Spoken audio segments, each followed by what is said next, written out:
the inaugural UITM International Expert Talk Series, showcasing our own experts that we have in UITM that have actually made their mark um, on the world map.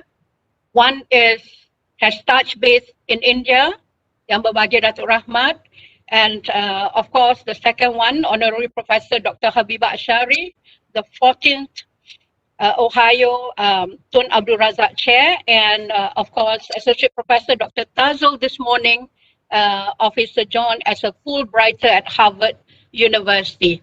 So distinguished guests, ladies and gentlemen, I know some friends are actually watching. They are here with us from the UK. Thank you, Education Malaysia UK and Education Malaysia Indonesia and the rest for joining us. We are very fortunate indeed to have this program. So once again, thank you very much, eminent speakers. Welcome once again. So everyone, a virtual clap to all of them. All right. So without further ado this morning, let me just take you through the program. Very straightforward program this morning. A lot of sharing and wanting to hear what were their experiences, their critical moments of their engagement with the global communities, and of course, finally, to share with us, to inspire everyone on how we all can move forward and to emulate all these successes. All right. We hope that you will join in its future programs. We'll be showcasing more of UITM experts from different disciplines. They are all social scientists from University Technology Mara. So we are so proud of them.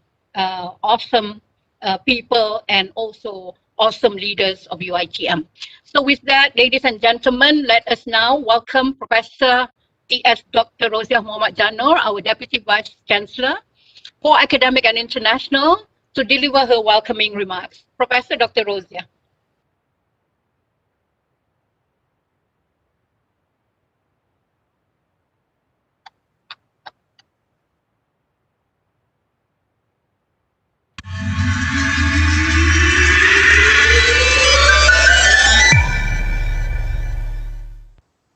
Yang berbahagia Profesor Dr. Rahmat Muhammad, Deputy Vice Chancellor Industry, Community and Alumni UITM. Yang berbahagia Profesor Dr. Habibah Ashari, Honorary Professor, Department of International Affairs, UITM. Yang berusaha Associate Professor Dr. Tazul Izan Tajuddin, Dean Faculty of Music, UITM. Yang berusaha Dr. Hajah Zainab Haji Muhammad Noor, Director, Department of International Affairs, UITM. Distinguished guests, UITM staff and students, ladies and gentlemen. Bismillahirrahmanirrahim. Assalamualaikum, selamat pagi and good morning to all. I'm delighted to be here today for the inaugural UITM International Experts Lecture Series presented by our very own homegrown experts. To the speakers, I thank you for making the time to share your vast international experiences with us. It is indeed heartwarming to see many of you here online as we cope with the challenges brought on by the pandemic. The current crisis we find ourselves in is unparalleled and its scale in modern history. The fight is not over yet. Nonetheless, we will forge forward together, stronger and better as we adapt to this new normal.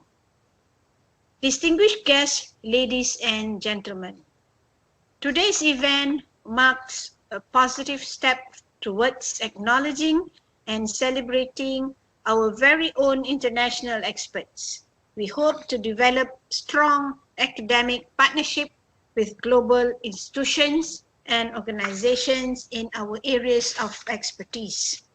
I know the speakers represented UITM well and made a tremendous impact globally. As you all know, UITM has embarked on a 5-year strategic plan, UITM 2025, to transform the university into a globally renowned university. UITM 2025 is a 5-year framework outlining the university's transformation agenda as it aims to become a leading global university of science, technology, humanities, and entrepreneurship by 2025. The unique strategic places more aggressive emphasis on the expansion of its global cooperation network. On that note, UITM has instituted Global Prominence Award to recognize and acknowledge efforts in internationalization by faculties and departments in UITM. This award showcases expertise and experience through their worldwide mobility involvement, particularly in international research collaborations and strategic partnerships. The aim is to develop global academics and global citizens in UITM's community. In the changing landscape of higher education, where organizations are compelled to become transnational with multinational workforce, it is incumbent upon educational institutions, especially UITM, to expose students and staff alike to the broadest curriculum possible. The globally aware individual and community serve as a model that utilize all resources. Expanding engagement globally is pivotal for a well-functioning 21st century institution. Constructive relationship between global communities and UITM make global community engagement not only desirable, but necessary and viable, as it is likely to lead to more equitable, sustainable, and improve the livability of local communities. This is why global community engagement is important for UITM. Ladies and gentlemen, allow me to highlight some of the achievements of our esteemed speakers today. They made us proud of the work Wheels Abroad. They were recognized for their work from both local and international counterparts. Our first speaker is none other than Prof. Dr. Rahmat. And for your information, Dr. Rahmat was appointed as the 5th Secretary General of the ASEAN African Legal Consultative Organization, in short ALCO, on the 20th June 2008 at ALCO's 47th annual session. He was subsequently unanimously reappointed on the 18th June 2012 at ALCO's 51st annual session in Abuja, Nigeria. In recognition for his 8 years contribution at ALCO, in 2016, he was appointed a member of Eminent Person Group EPG of ALCO. Under his supervision, he revitalized and strengthened the organization on both the financial and substantive fronts. His efforts put ALCO on a sound financial footing, which involved introduction of revised assessed scale of contribution and an action plan to collect areas, which augmented the capacity of the organization to effectively fulfill its mandate entrusted upon it by the member states. On a substantive front, initiatives such as the creation of the Eminent Persons Group, EPG, comprising of eminent international law practitioners and jurists to provide guidance to the Secretary General were implemented.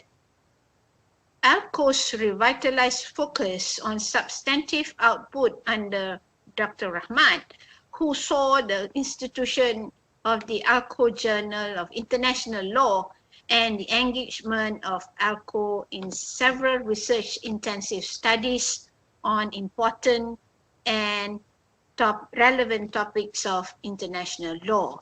And the list goes on. Ladies and gentlemen, our next speaker later will be Professor Dr. Habibah Ash'ari, or dearly known as Prof. Bib to many of us. She was selected as the 14th Tun Abdul Razak Chair holder at Ohio University from June 2011 right up to July 2014. In honor of Tun Abdul Razak, as Prime Minister of Malaysia from 1970 to 1976, a chair was established at Ohio University's Center for Southeast Asian Studies in 1980. The Razak Chair is endowed jointly by a grant from the Malaysian government and matching funds from American firms operating in Malaysia. The Tun Razak Professor is a senior Malaysian scholar selected by the Ministry of Education in consultation with the Tun Razak Council and Ohio, and given a 2-year residency at Ohio. For your information, Bib was the first Tun Abdul Razak Chair from Uitm and the only second woman to be appointed to the prestigious chair in its more than 40 years in existence. Her appointment is an honor not only to her, but to Uitm, and also to female academics who aspire to hold chairships, typically the domain of male academics. As the Tun Razak Professor, she conducted seminars for undergraduate and graduate students in literature, education, language, and culture, and organized international conferences on Malaysia and Southeast Asia. During her tenure, our current Prime Minister Yang Berbahagia Tan Sri Muhyiddin Yassin officiated the inaugural International Education Week at Ohio University. And last but not least, Associate Professor Dr. Tazul Izan Tajuddin. He was a recipient of Malaysian Fulbright Visiting Scholar Program at Harvard University 2015 to 2016 and was invited by Chaya Chernovin, a renowned composer, and Walter Bigelow Rosen, Professor of Music at Harvard University. He is currently the Vice President of Fulbright Alumni Association Malaysia. Tazul was the head of Composition Program 2011 to 2014 and led many exciting international and local collaborations. His music, the Arabics, Tenunan, Mediasi Ukiran, dan Gamel Bati cycles are inspired by Asian sculptures, geometrical patterns and designs, and Western European art combined with multicultural contemporary ideals. Tazul has written more than 50 works and has received numerous composition awards, prizes, commissions, grants, and funding internationally to include Takemitsu Award, Lutolsky Award, Japan Society of Contemporary Music Award, and UK New Millennium Award. He is the first Malaysian to receive these awards.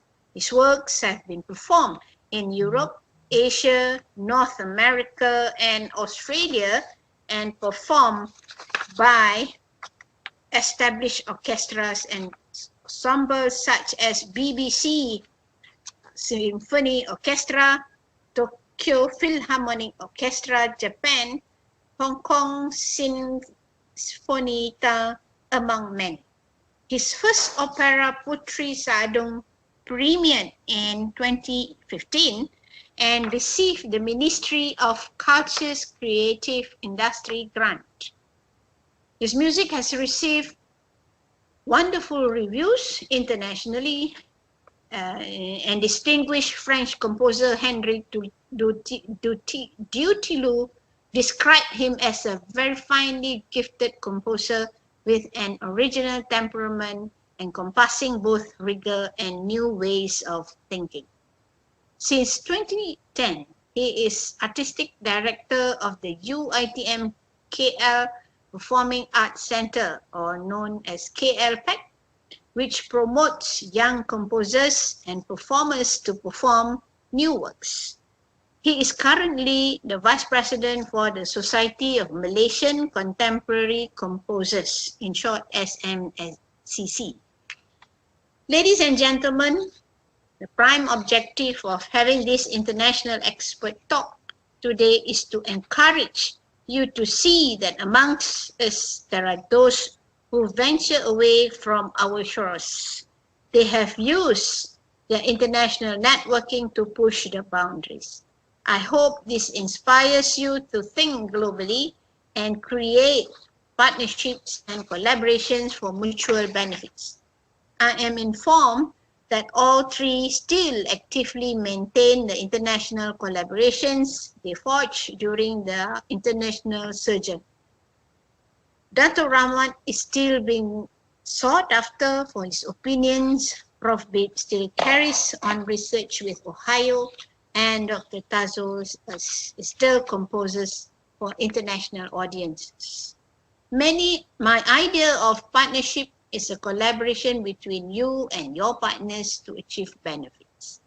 Create something new together, be bold, take risks, embrace ambiguities on your way to becoming a responsible global citizen.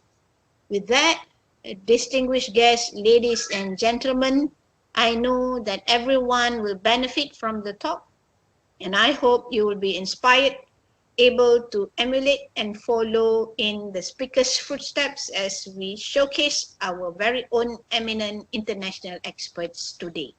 With that, I would say thank you. Assalamualaikum.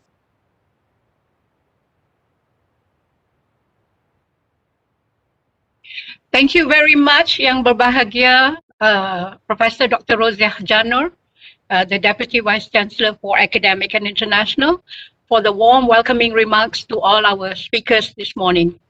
So dear participants, without further ado, I'm sure we are all very excited and eager, and I was told almost 200 audience out there waiting to hear from our eminent speakers. So with that, I shall now call upon Yang Berbahagia, Dato' Dr. Rahmat Muhammad, the 5th Secretary General of ALCO, His Excellency, to kick off our event today. So Dato', the screen is all yours. So a virtual clap to Dato'.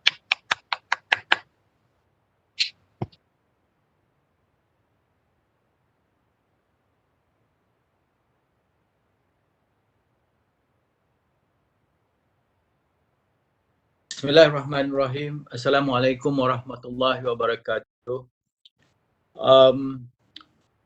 Dear moderator, Dr. Zainab, the panelists, eminent panelists, distinguished speakers and colleagues, Professor Habibah Shari and Dr. Tazul, I must at the outset express my gratitude to the organizer, the International Office of UITM or Global UITM, for kindly invited me to speak on the subject of internationalization and how much I have gained, lesson learned from the place that I have worked.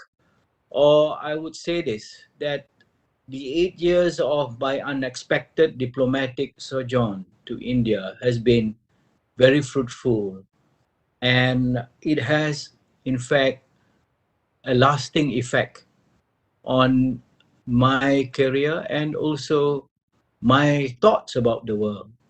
So I will try to give some of the things that I thought would inspire those who wish to pursue internationalization as part of their career. I must also thank Professor Rosiajano, Deputy Vice Chancellor of UITM in charge of academic, for her kind words and introduction about me and my other colleagues. Now, I was actually given six questions, and I thought I may not want to follow strictly on the question given to me as a response. Perhaps on some of the important issues that I thought would be helpful for some of you who want to pursue, as I said, the quest, the journey, or international journey, or perhaps making it as your career. Um, I've never thought of being I thought I would end my academic career peacefully in UITM as a professor.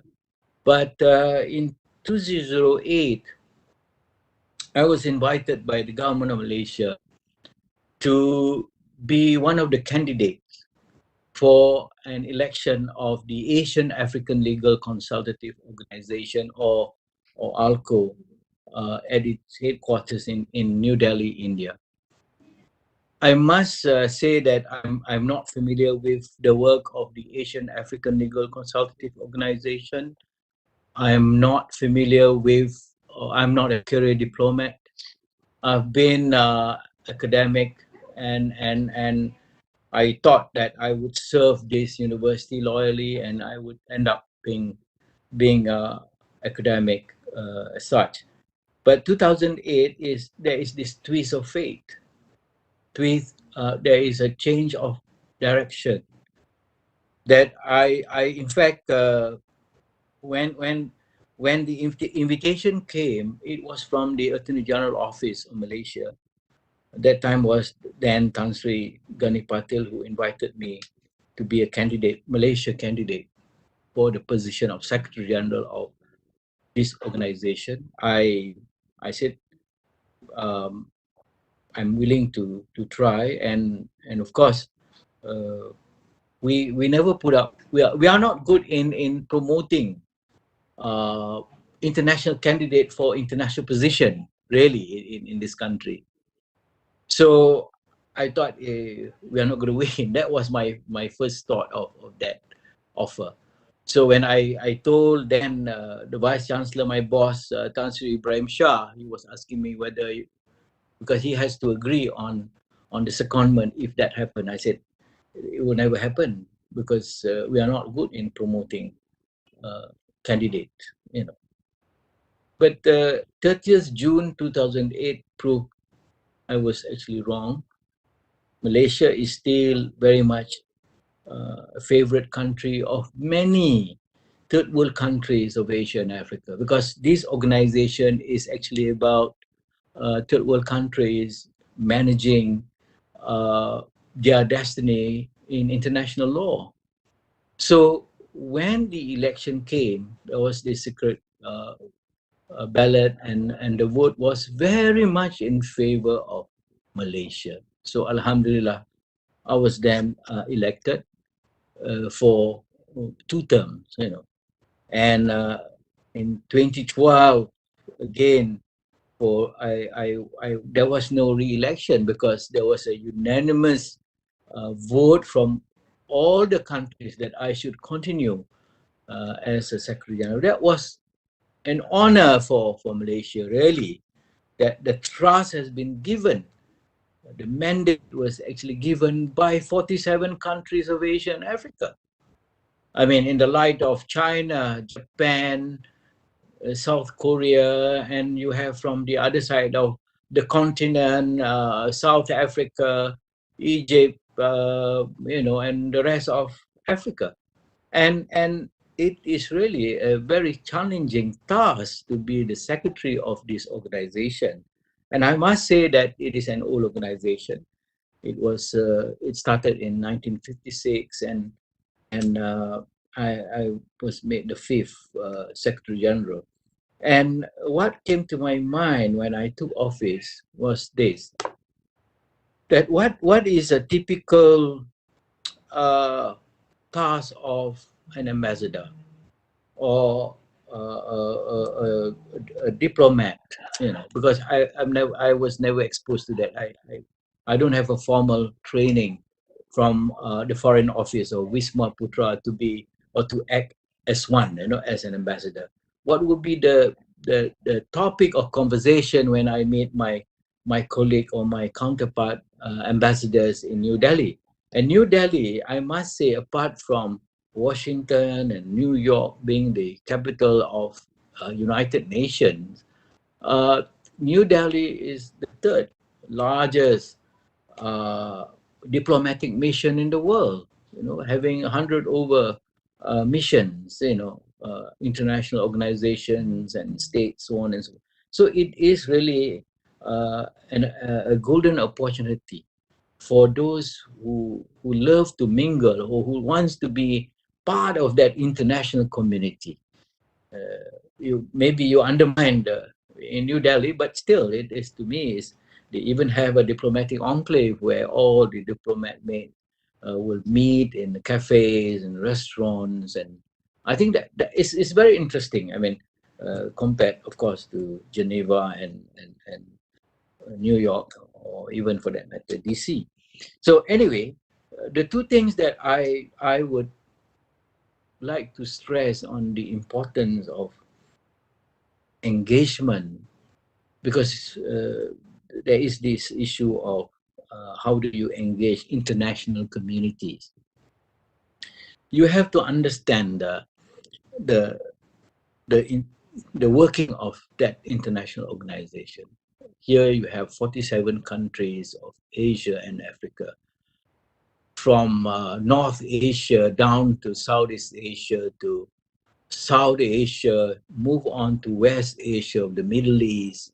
Then you have the East African countries, the South African countries, the Central African countries, move up to West Africa, North Africa, and you have countries like Cyprus being a member of this organization.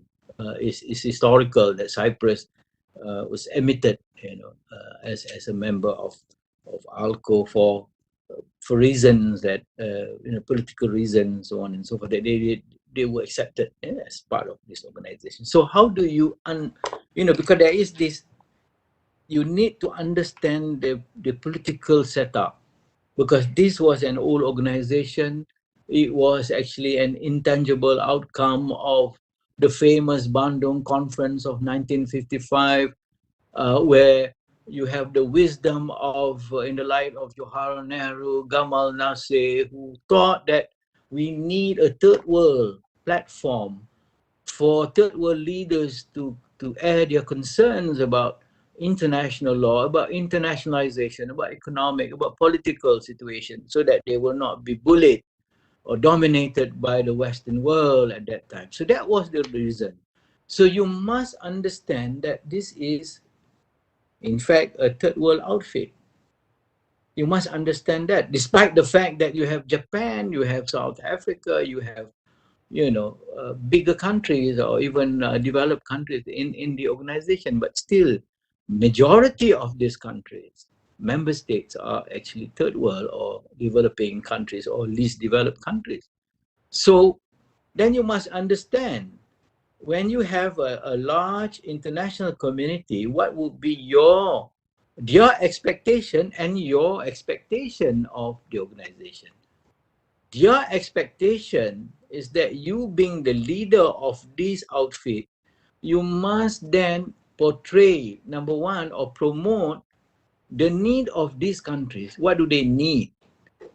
And how do you defend them before your other colleagues, your counterpart from America and Europe and South America or Latin America, when you have this big discussion about diplomatic agendas, climate change, for example, International Criminal Court or crime against humanity, where do we stand as a third world country? Or economic protection or economic activities under the World Trade Organization, where do we stand to protect the interests of third world countries? So you must really know their expectation in order to lead the organization. So I've been into many diplomatic conferences, diplomatic debates and deliberations. It's always the case where we have to defend the country, because you really you must be seen, you must be visible in trying to promote the idea that the third world need protection, need help, need assistance, and in doing that, they also must be seen to be independent of the domination and influence of the West or developed world. So that is very important. You have to really understand that. And the idea is, how do you sustain the success story of this organization, this big international community of Afro-Asian community? How do you sustain this very important organization? Because some said that it's irrelevant now. The world is just one, which I don't really believe in that. And I think with more of the engagement between the North and South. I'm sorry that we have to use this divide or this dichotomy, but it is really a divide when you have such deliberations and discussion, when you have the G77 in United Nations, and again, G77 is basically a group of African, Asian, Latin American, those countries which are very much developing countries. But when they are together, they are not really together. They don't actually make their common stand, because when it comes to state matters, it is about state. It is about your interest rather than a regional interest. So this is another thing that you have to understand, the sustainability. How do you sustain this organization? How do you sustain Commonwealth, for example? How do you sustain the survival of ASEAN? So it's very important that you have to make them think that you need this organization, you need this platform for protection, for deliberation, because this would be a platform, an ideal platform for countries to take their position against the idea that the West or the North is trying to dominate their in economy, in politics, in social, so on and so forth. So that you need to know, and also to ensure that it is relevant and significant. So that is the first thing. That is the expectation of the member state, that you being the leader, you have to do something. And it's not easy because the culture is so different. You have to understand the psyche of, say, the North. What is North Asia, that part of the world? Because North Korea is not in good relation with South Korea, Japan, and perhaps China is trying to ease the diplomatic, relation between North Korea, Japan, and China. So you have to understand their position. Then we move on to Southeast Asia, ASEAN, for example. Not all ASEAN members are ALCO, but still, you need to understand the position of. Then you move on to South Asia, of Bangladesh, Sri Lanka, India, the big country, and Nepal, and then you move on to West Asia, the Middle East. Then you move on to further to Africa, which has a different dynamic altogether compared to Asian. So really, your life is to take note of the various, the diverse interests, the diverse political and economic interests of these countries or this region. So that is one challenge that you have to make. You have to meet the expectation, because every year there will be a summit where you will be questioned, what have you done, for example, in the aspect of climate change, or trade, they will question you, because it is not a company, but during the shareholders meeting, the shareholders, they are the countries, because they contribute, they make contribution like the UN. You know, the richer the country, the more they have to give to my organization to ensure my pay cut is okay, my staff will be paid, and some of the activities very important. So they will question you on what have you done. Every year there will be this audit taking place, and you have to respond to those questions.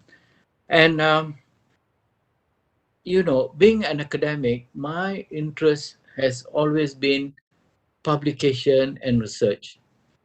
This is where the role of the Secretary General comes into play, because you being academic, you need to ensure that a lot of research need to be done. The data must be right. Decision making is not based on hunches, but based on data. So you need to ensure that you have all this data before making that decision, before making that crucial decision. Sometimes it's about diplomatic relations, or most of the time rather. The other thing about this organization is a very specific organization. That's why it's not known in Malaysia. It's not known in this part of the world, because it is about legal consultative body, and it is about international law. This is where my specialization come into play, because I have to advise you, because you are the advisor for many government, 47 government, as regard to the development of progressive development of international law. For example, how do you improve? What is the position of developing countries in terms of the Paris Agreement of climate change? Are they really protecting the interests of developing countries? You look at the agreement, for example, where there is a gap, there is a lacuna or absence in the law, where we can come in and help and advise. And most of these governments, especially the developing countries, they don't have specialists.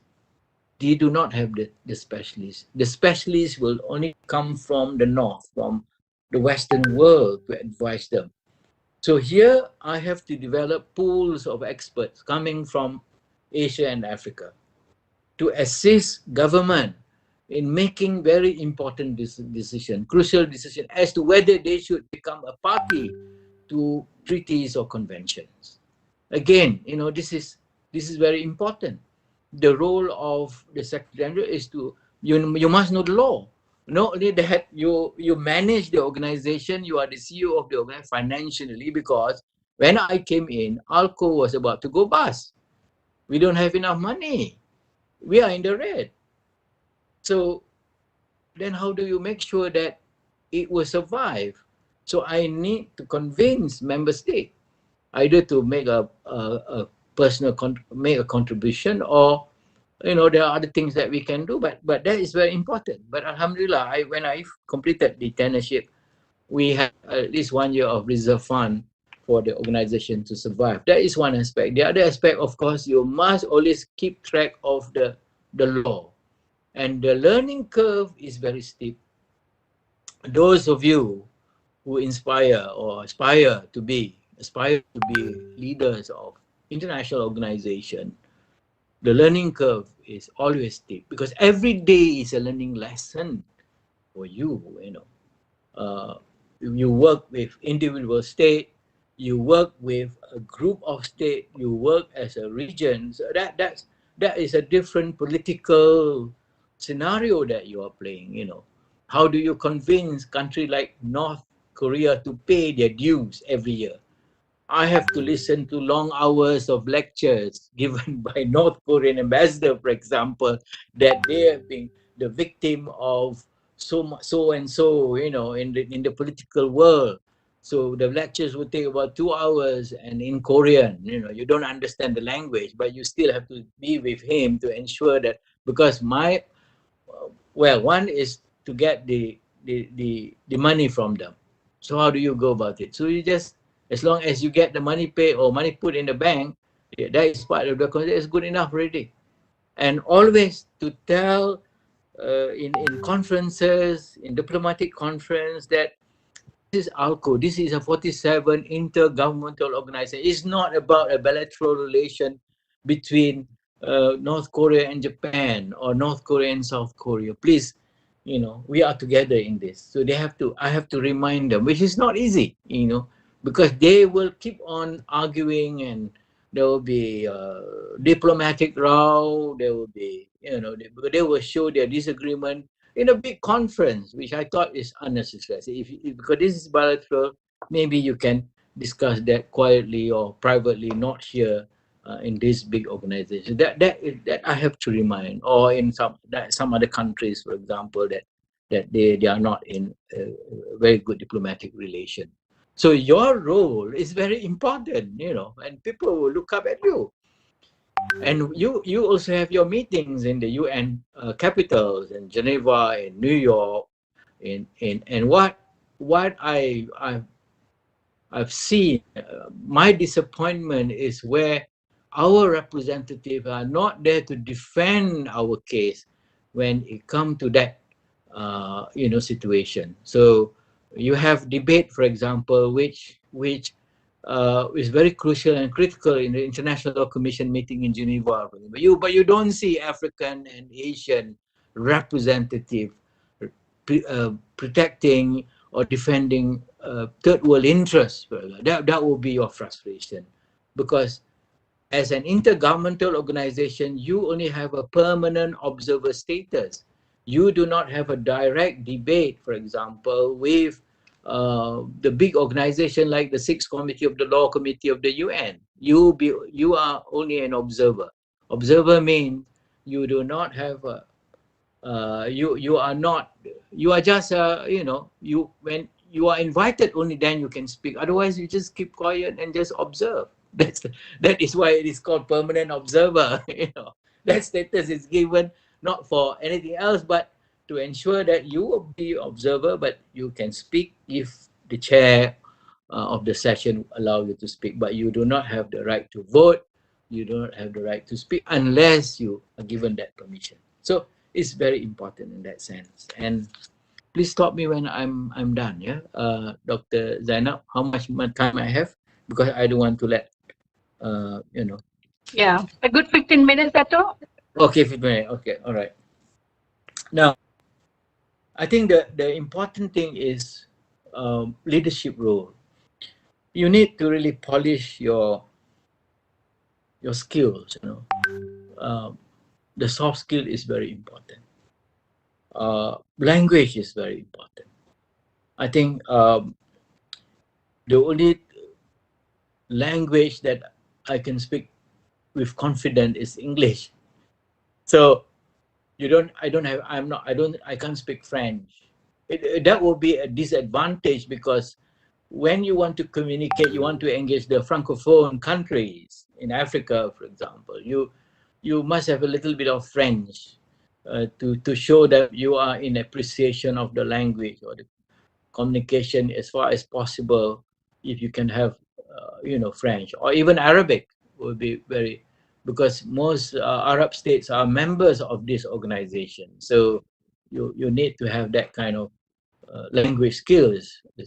I think it's very important. So if you have only English, then you better make sure that your English is par excellence. So and what more, it is is legal, because when you do drafting, for example, of course, we don't do serious drafting like the UN when they draft treaties and convention, but still, there are situations where the organization or member state would then ask for a draft declaratory statement or communique, that you must really be it is precision, and sharp, so if you don't have that skill, it's going to be very difficult. Of course, you have your able officers to assist you, but then at the end of the day, you yourself have to look at the draft, and because you're going to read the draft before the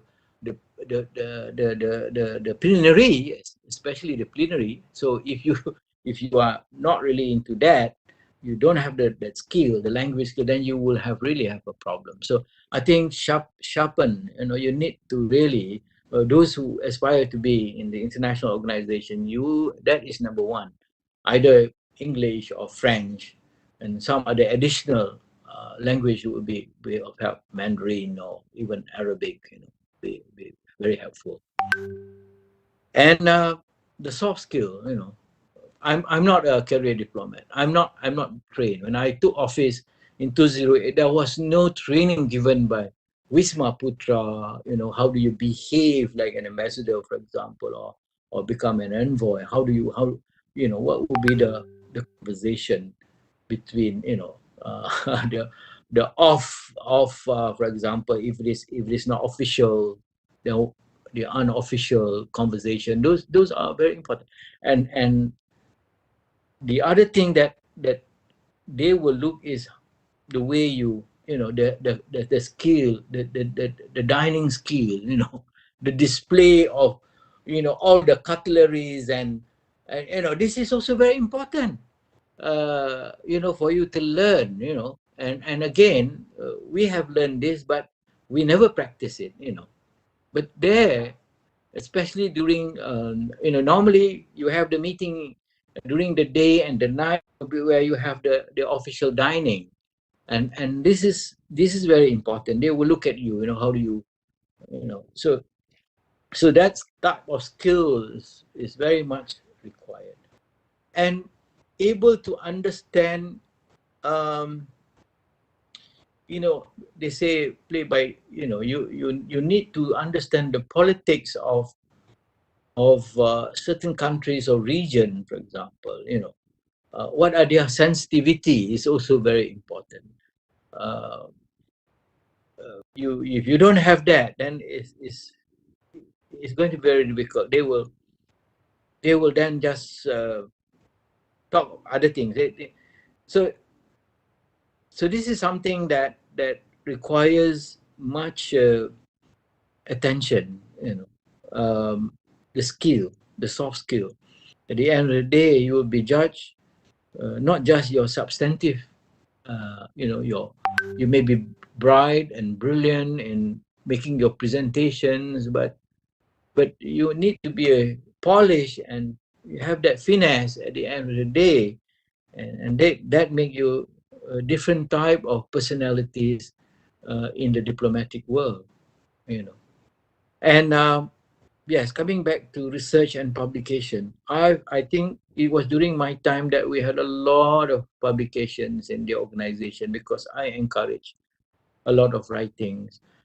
When I make an official visit, I will make sure that I will visit universities, and this is where I have my link with universities in Asia and Africa. Dr. Zainab had that opportunity when we went to Tanzania, for example, where we had the opportunity to meet the diplomat and also some of the African professors there, and also we signed an MOU with ALCO, and the opportunity to do research is abundant, I must say, in organization like Asian African Legal Consultative Organization. But you must understand that research and this organization is not limited only to legal research. When you talk about climate change, when you talk about marine biodiversity in area beyond national jurisdiction, these are all scientific. It requires scientific approach, meaning that scientists play a very important role, a lead role before law is made. If you talk about climate change, for example, during the negotiation, during or before the making of the Paris Agreement of climate change, scientists actually play their role in giving all the evidence that things are changing. World is no longer, the way it is. The temperature has, so these are all very scientific, approach, and scientists are very much needed. So gone were the days where only lawyers will sit down and discuss about the real world. But now you have the scientists, either they are in the NGOs or even in the government, they will advise legal advisors what need to be what need to be discussed, or what are the important issues before coming to the real agreement. Now, one agreement that I am very much involved with, I represented the government, was the marine biodiversity in area beyond national jurisdiction, or they call it BBNJ. This is a very important treaty because it involves marine biodiversity. It involves so many things. It involves genome. So lawyers like me will not understand, the idea of uh, genetic sharing, so on and so forth, because this is very much a science-based, jurisdiction or literature. So you have to get the scientists to explain and to do a lot of explanation to you. Then only you understand the final draft of that treaty. So this is where you have the cross-disciplinary between science and law, and this is only happening in major treaties and convention in this world now. So if you are just a lawyer without, you will not make the treaty a very productive and effective treaty, because you don't understand the main part, the main bulk of the objective, why you need the treaty, why you need marine biodiversity, for example, in what aspect, the climate change, for example.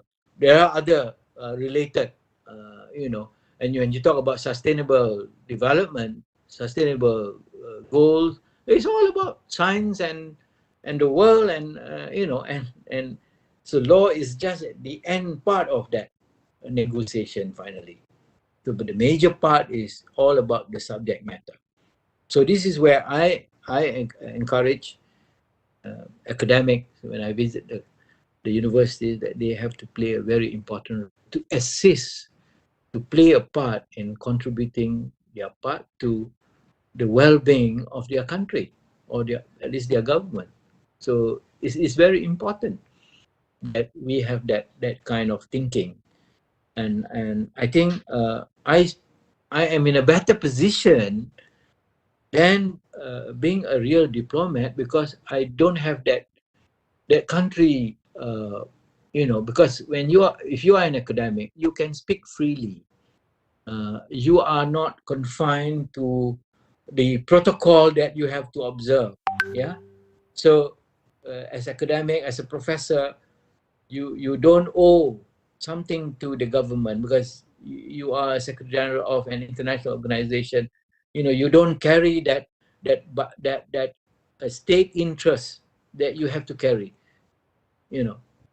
I hope you understand that. It's very important that you remain neutral and independent in that sense. And being an academic, you have that the freedom that you can speak, you can talk, compared to a diplomat. Because I see diplomats will have difficulty in making a straightforward statement.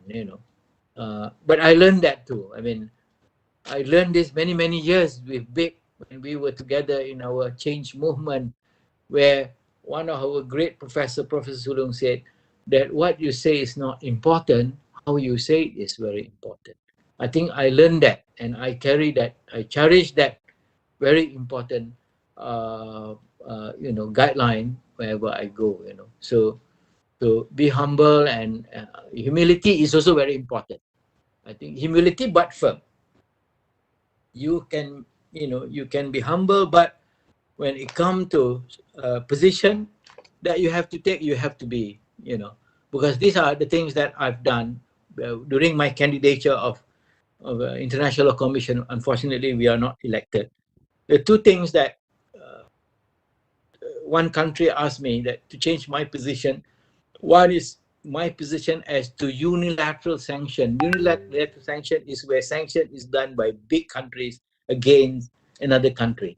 Economic sanction is very this one example. The other thing that I am very much into, I make my position very clear. One is sanction. One is Palestinian issues. So they asked me if if I can change my position, they would have a different approach. They would have given the vote to me. But I say I will not change my position because that is the position that I believe, you know. But if you represent your country, if you are a diplomat, then you will have difficulties in you know, you may want to change that position, you know, for political economic reason. But as an academic, we don't owe that. We don't have that kind of, you know, not to say loyalty, but at least you are free to say, you know, as an academic. So it makes you a better leader in that sense. You know. So I think. So Dato, 5 more minutes, please. Yeah. I think I'm done, Dr. Zainab. Except that these are, you know, I think some of the things that you need to have.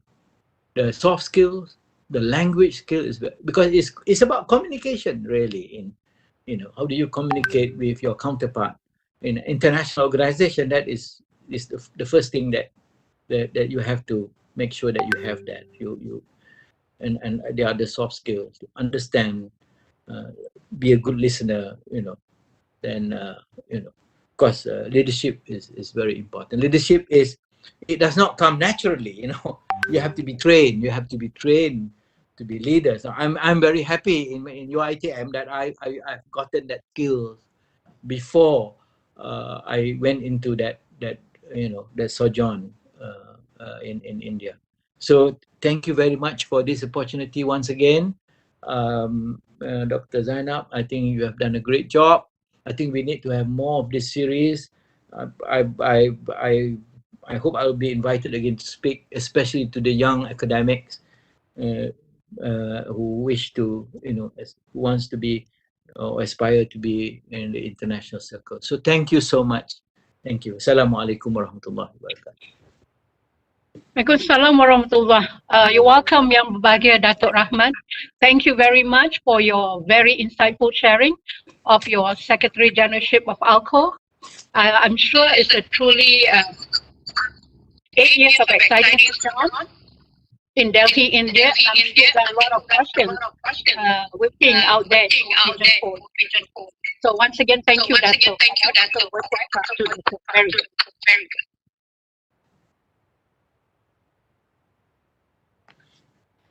So, gentlemen, from New Delhi flight to the United States of America. So please join me in welcoming the Honorary Professor Dr. Habibah Ashari, the 14th Tun Abdul Razak Chair for Higher University. So Professor Habibah, the screen is all yours.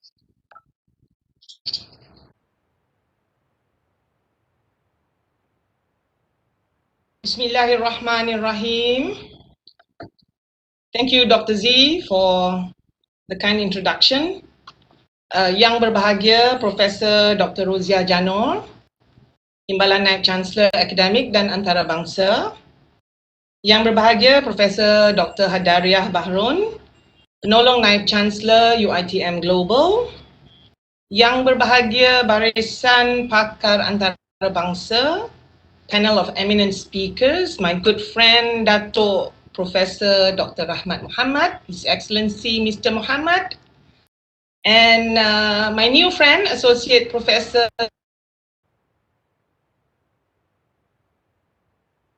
Jane, dan puan-puan hadirin yang saya hormati sekalian. Assalamualaikum warahmatullahi wabarakatuh. Selamat pagi and a very good morning to all. Before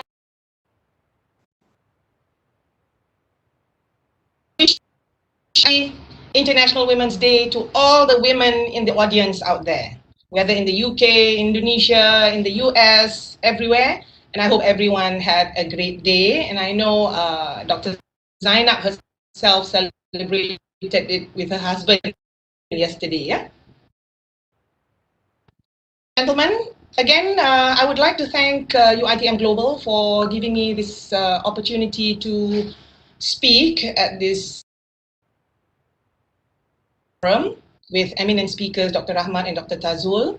It is indeed a very great honor for me to be invited to speak, especially after assuming the Tun Abdul Razak chair in 2011. That was 10 years ago.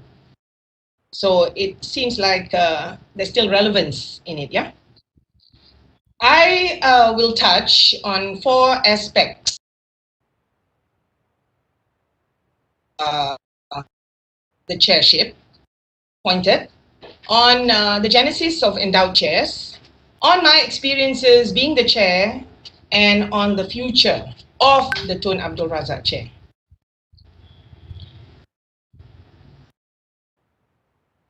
Gentlemen, distinguished guests, it was 10 years ago that I was appointed the Tun Abdul Razak chair. But the process began the year before, in 2010. One afternoon in August, I received a missed call. And I typically don't answer missed calls. But that afternoon, I said, well, let me answer this call, you know.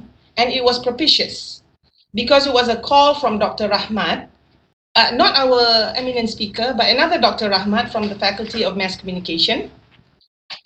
And when he got hold of me, he said, can you send me your CV? And I said, what is it for? And he said, well, it is for the selection of the chair. We are part of the Vice Chancellor's Special Projects Committee to search for a Tun Abdul Razak chair from amongst UITM professors. And as soon as I heard, you know, book, you know, me, Tun Razak chair, you know, the only Tun Razak chair I knew at that time was Professor Dr. Syed Muhammad Nagib. You know, imagine, you know, Syed Muhammad Nagib here, me, you know, like, wow. I was just like Dr. Rahmat as well. I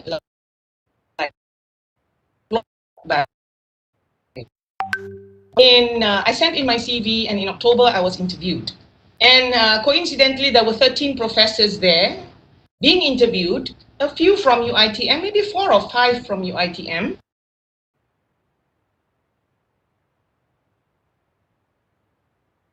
Professor, the only lady professor. The rest were wearing black suits, you know, with ties, and I was wearing my bright blue bedazzled baju kurung, you know. So I really looked, not to say out of place, but I really stood out. Anyhow, we were interviewed, and I put on my best charming self to actually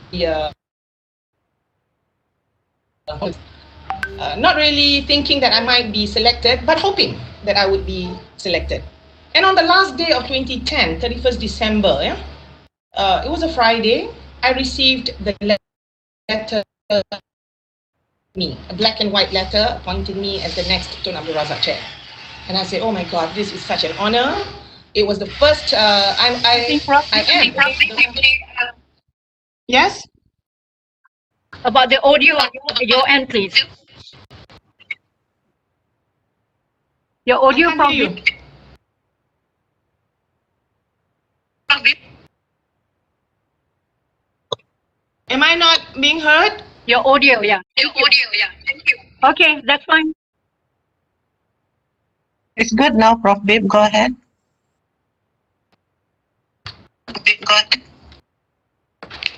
Can you hear me now? Yes, I can. Thank you. Okay, can you hear me now? Yes, I can hear you, Prof. Bib. Dr. Thank you. Zainab?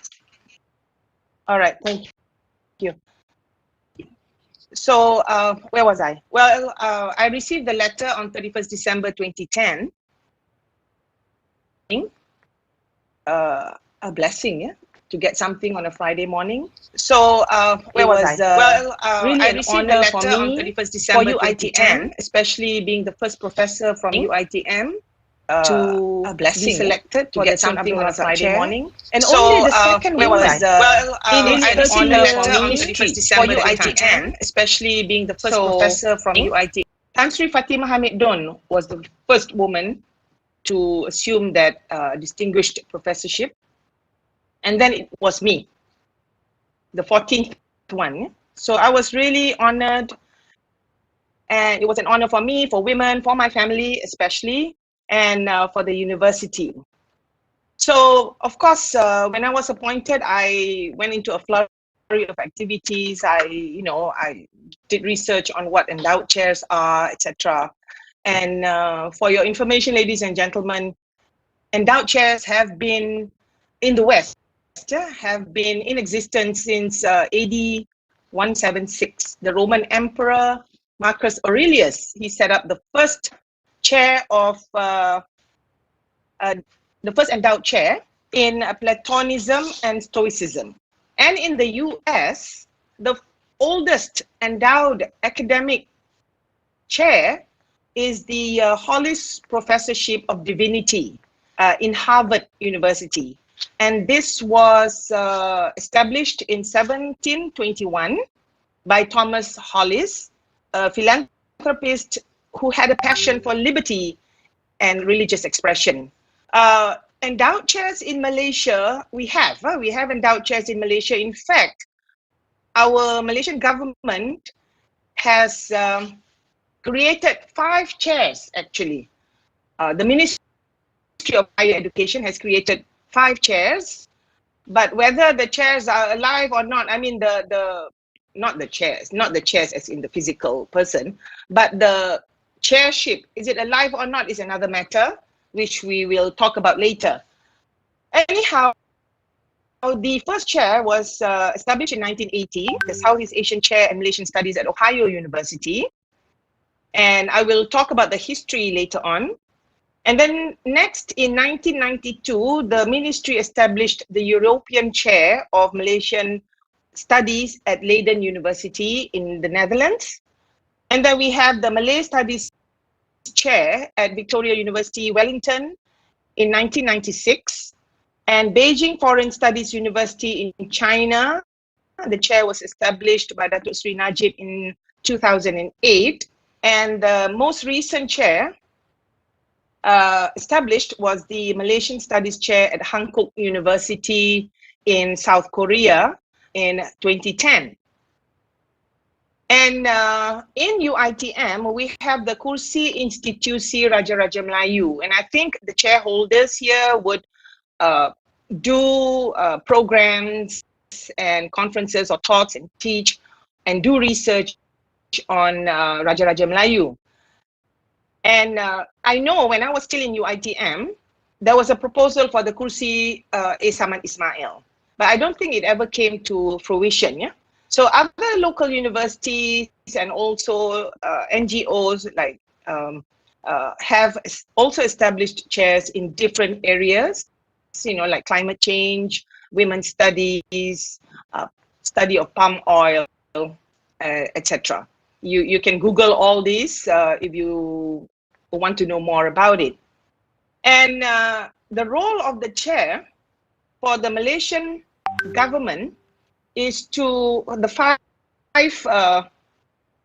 chairs that were established by the Malaysian government is to promote Malaysia, specifically Malaysian language and culture, Malay language especially, in universities across Europe or China or New Zealand, through teaching, through doing research, and holding seminars or conferences. We were supposed to promote Malay language, Malay culture, Malaysian studies, Malaysian economy, anything about Malaysia.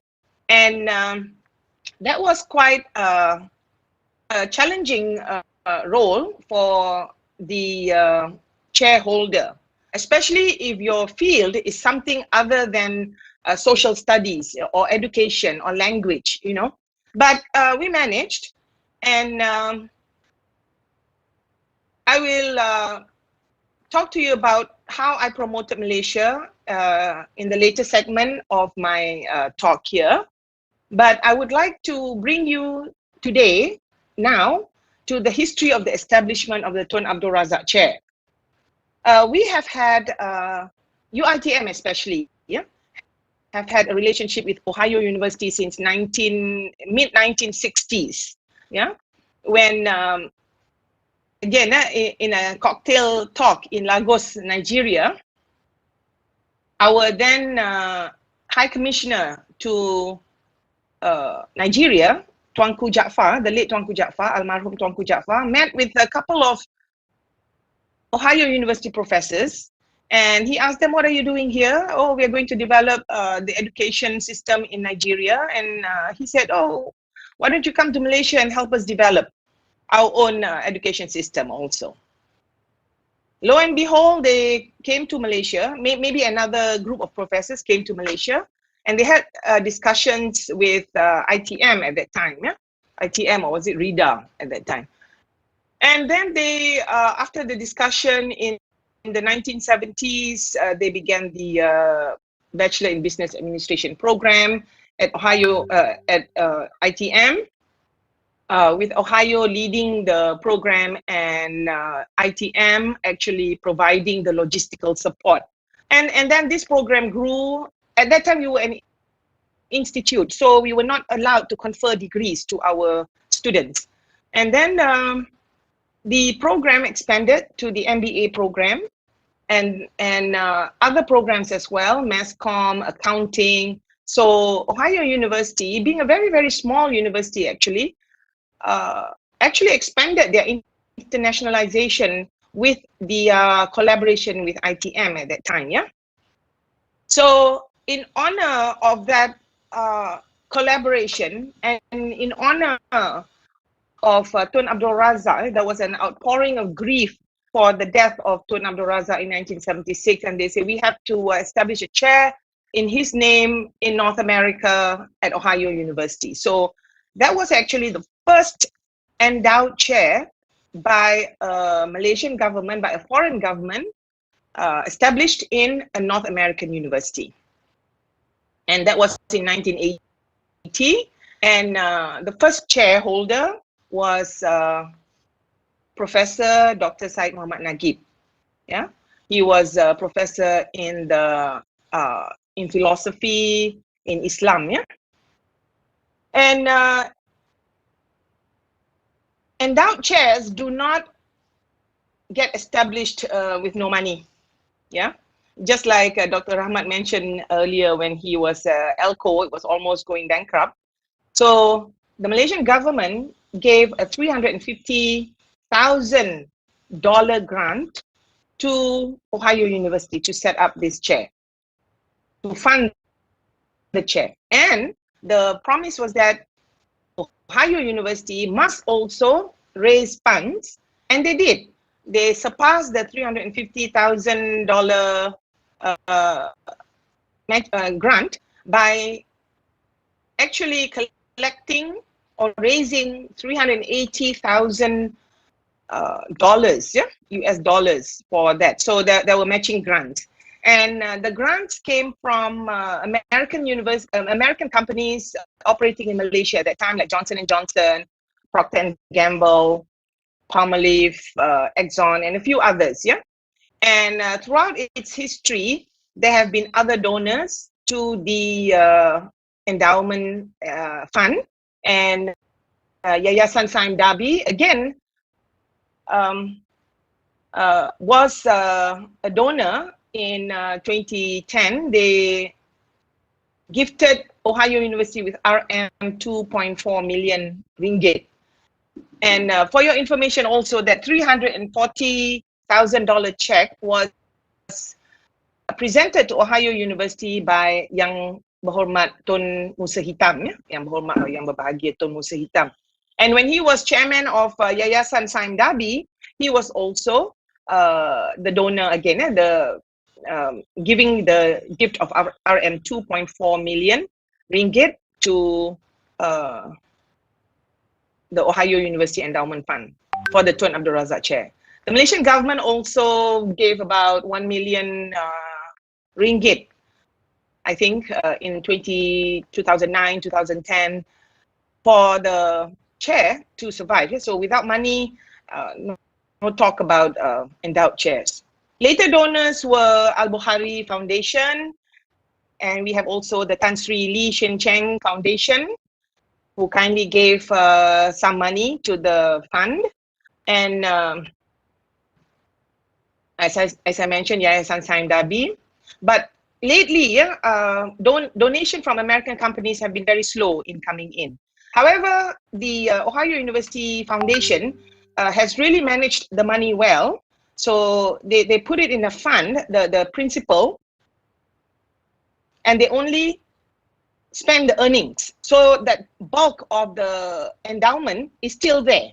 So they own every year they will earn around maybe USD 300,000 or 400,000, and that's the money they use to fund the Tun Abdul Razak Chair.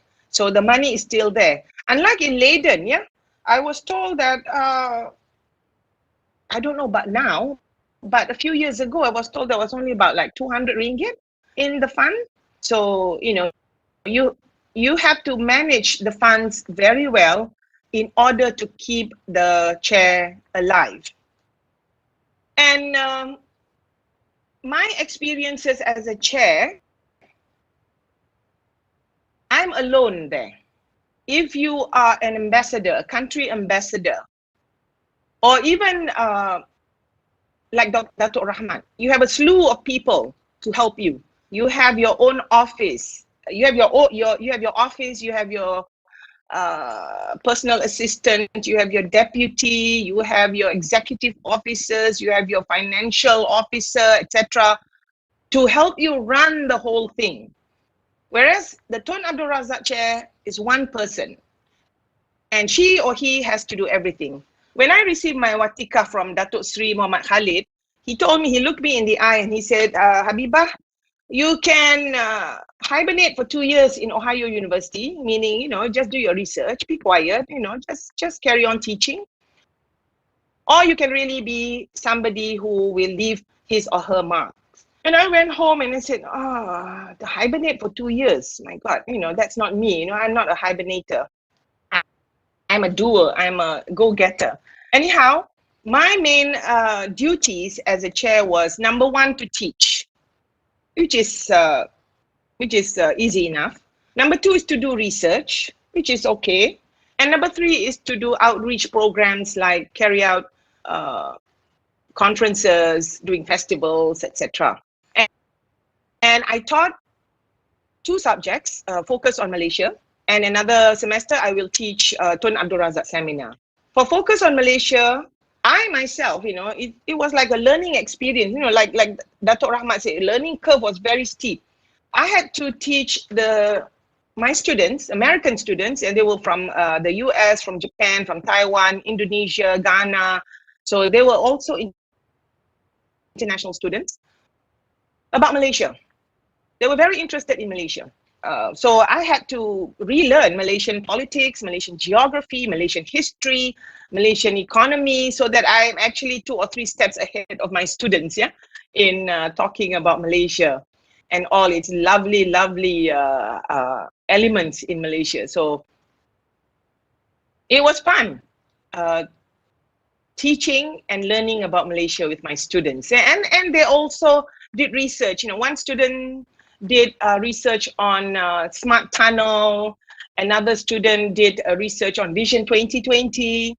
So they learned a lot about Malaysia, and they, every year I have like 20 students in my class. So, and every year they will advertise my class to other students on campus. The other subject I taught was the Tun Abdul Razak seminar. And being me, I said, what am I going to teach on Tun Razak seminar? I can't be teaching on Tun Abdul Razak.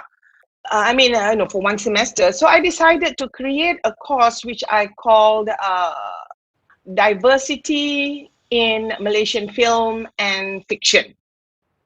So in that course, I taught the students, or rather we shared information about Malaysian films, Malaysian novels and novelists. I introduced them to short stories. I introduced them to poems. And so we had films and fiction, and also a lot of Malaysian music and Malaysian dances. So it was more of a fun kind of course. And I also learned a lot about Malaysian literature at that time, Malaysian literature, Malaysian culture. And it was fun doing that. And I'll talk about inviting Dato Razak Muhyiddin a bit later about the highlights of my chairship. So I had a lot of fun doing the teaching the students these two subjects. Yeah? And research, at that time, I was too busy to do research. I made notes about what research I would like to do, but let's put that aside for the moment. But other things I organized were conferences and talks. And I don't want to organize conferences that is so academic, that is so academic. Talk about literature review and what other people have said, factor analysis and ANCOVA and ANOVA. So I said, that's not me. So I organized one conference in 2012, which I called Fashion, Fiction, Film, Food and Fun, 5 Fs. And I got a grant from the university to invite Dato Razak Muhyiddin to Ohio University. And he screened his film Duyong at the so-called conference or event. And he also gave a talk on his experiences as a director. And at the same time, Prof. Adnan, Adnan Hashim, or is it Hashim Adnan? No, I've gotten my names confused. He was the dean of Masscom at one time. He was also invited, and he talked about social media in Malaysia at that time, in 2012. So that was in the early stages of social media. So that was one Malaysian festival that I created, or I organized, and we had fashion show, we had food, we had dances. So Indonesian students were dancing Malay, Inang and Joget. Taiwanese students were singing Malay songs, etc. And then next, I also organized the Artistic Interspaces of Malaysia, and also with FITA. Dr. Wan Aida was there. She came, and Professor Dr. Soleha, and also the late Dr. Mazalida Hamzah. Yeah? They came to give talks about drama, about wayang kulit, and we also had counterparts from Ohio University who also know a lot about Southeast Asian culture, and one of them gave a talk on the gamelan in Bali. Another significant... I'm sorry to interject. Yeah? Maybe another good 10 minutes. All right, thank you very much. Yeah, Thank you, Dr. Z. In 2013, I organized the Distinguished Tun Abdul Razak Chair Lecture. Of course, I'm saying I, but actually Uitm and Ilkam at that time helped a lot. The Tun Abdul Razak Chair Lecture, and it featured His Excellency Dr. Surin Pitsuwan, former Secretary General of ASEAN. He gave a very, very excellent talk on globalization of ASEAN. Yeah? And then at the same event, we also honored Datuk Sri Najib with the honorary degree from Ohio University.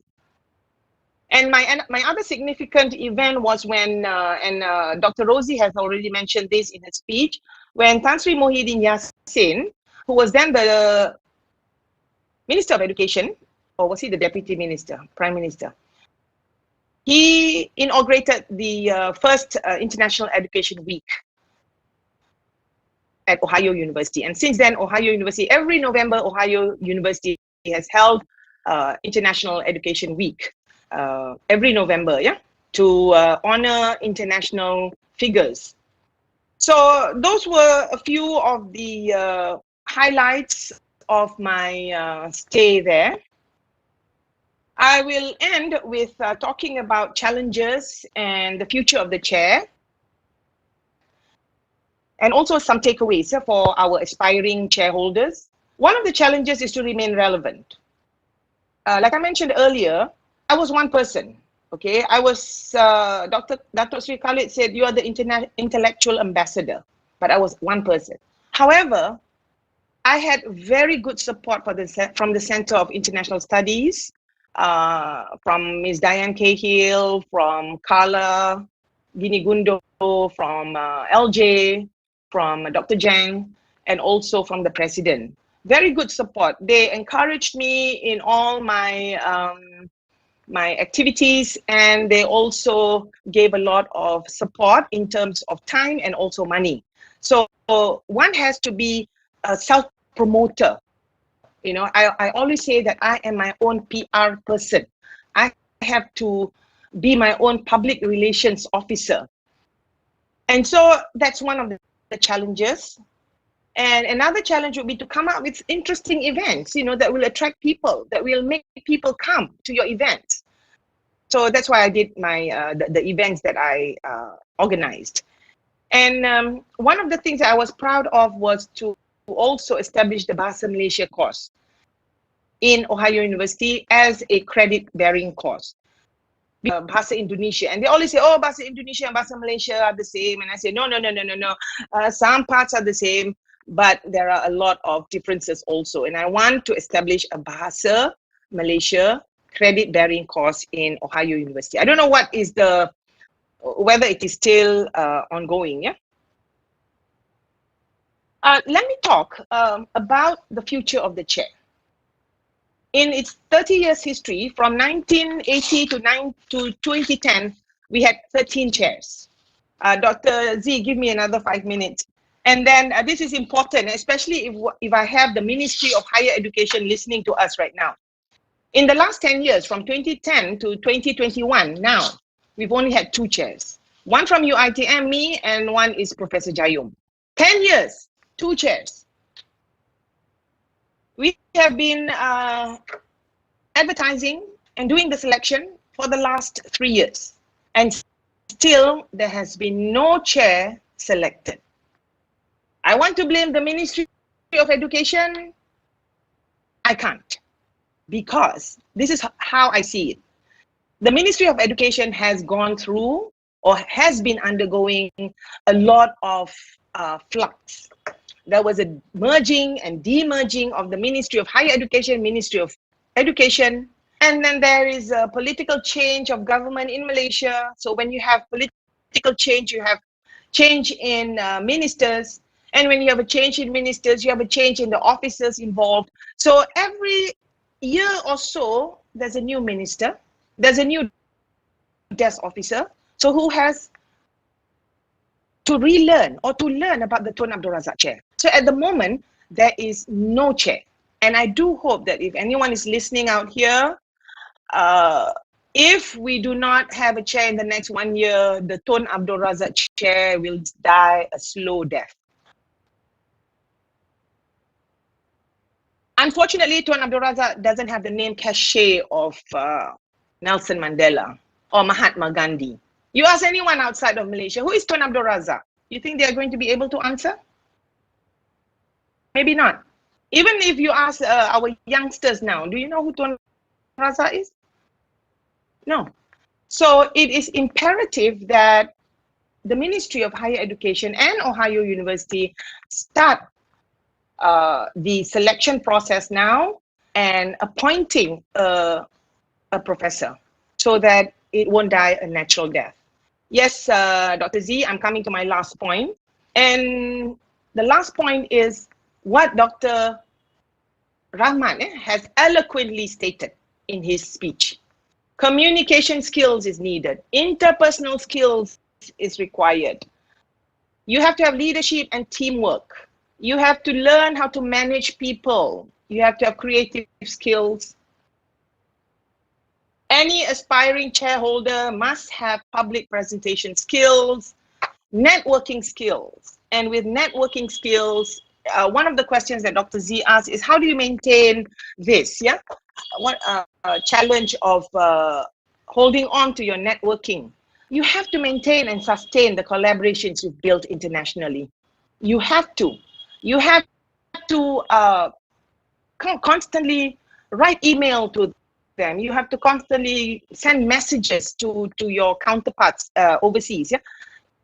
If you have signed an MOU, follow up on the MOU.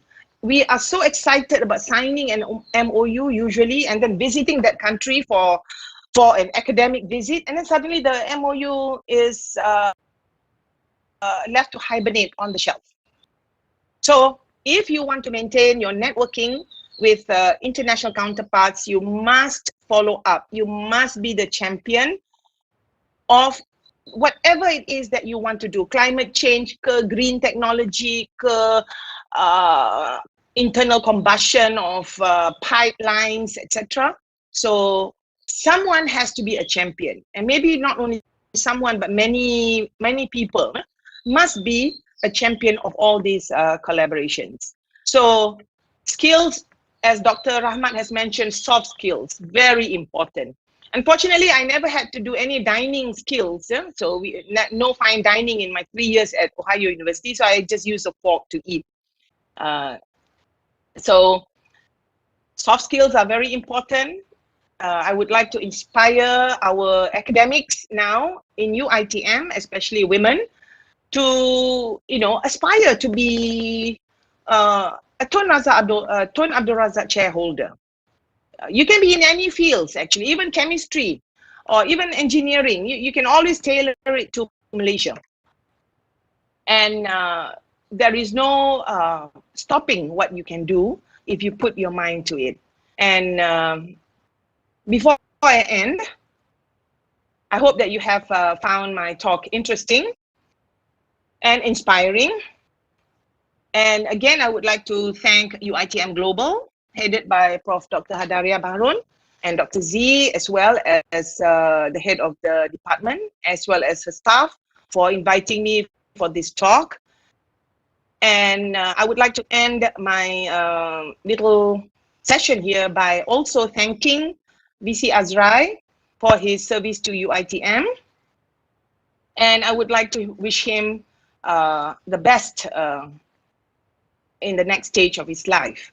Yeah. So thank you again, UITM Global. Thank you to all the audience, our online platform. I hope you have enjoyed the little session, the information sharing that I have given you. Terima kasih.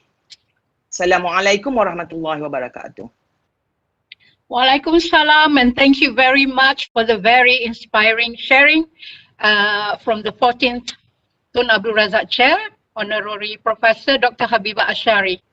And I'm sure everyone here, after listening to what's happening in Ohio and the relationship with Ohio and also the chair, will be inspired to probably look into the pool of applicants and so forth. That has gotten everyone excited.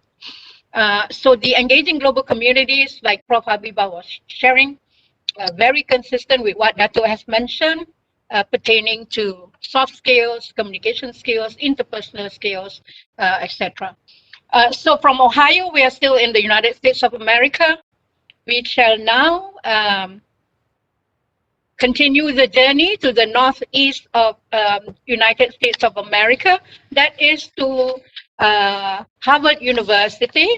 And we are very, very glad that Associate Professor Dr. Tazo Tajuddin is with us this morning. A lot of angle as a Fulbright scholar for a year at Harvard University.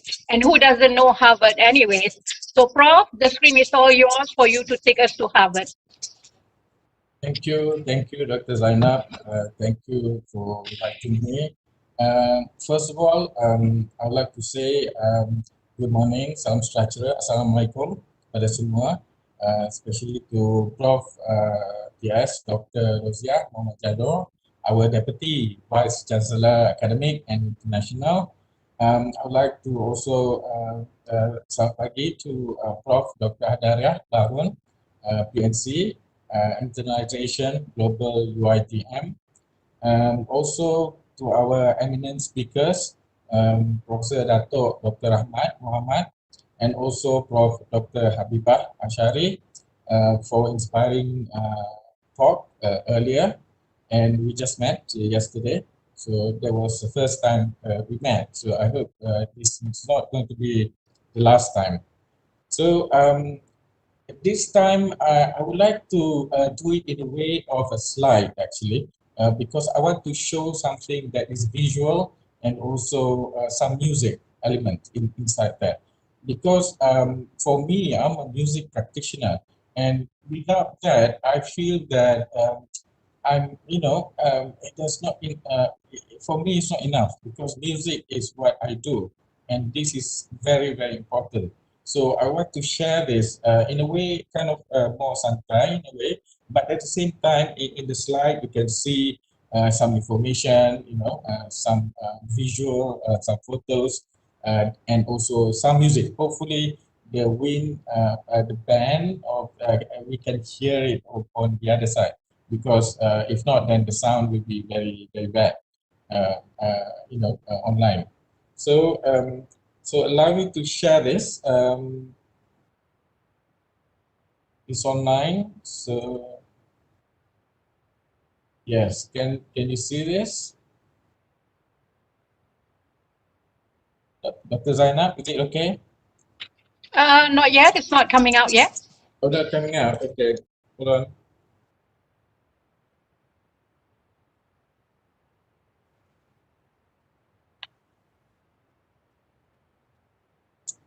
Okay, is it out? Okay, here we go. Okay. So, okay, I like visual and pictures and also sound and music at the same time. So this is very important because if not, then I feel that, it's not enough. So this is my sharing session, my experiences as a Fulbright visiting scholar at Harvard University music department. So and it is not the program. The program is 2015, 2016 is called Fulbright Malaysian Visiting Scholar Program, and I got this in September 1st, 2015 until August 31st, 2016. And of course, the host institution is Harvard University, and I'm from the UITM, and I also have to took sabbatical for this. So when I apply for this Fulbright program, I have to propose a research proposal, and I'm a music practitioner, and it is very it's not an easy thing to have research and also music, at the same time. But what I did is to combine this together and then to make sure that the output is going to be composition, contemporary art compositions output. So I call it mediation in hybrid cultures, transformation of basic elements from traditional to contemporary art compositions. So engagement as a perspective background, this is very important that I have to go back before I apply to this application, because I'm a composer and all this music comes from before. Is that it doesn't come straight away when I apply for Fulbright that I got it. Yeah. So this is very important because the background that I have, I started music when I was 7, but I took guitar seriously at the age of 15. So it's a typical, Malaysian during that time, playing guitar, that guitar became very, very important. Before that, I just play music just like that without any kind of,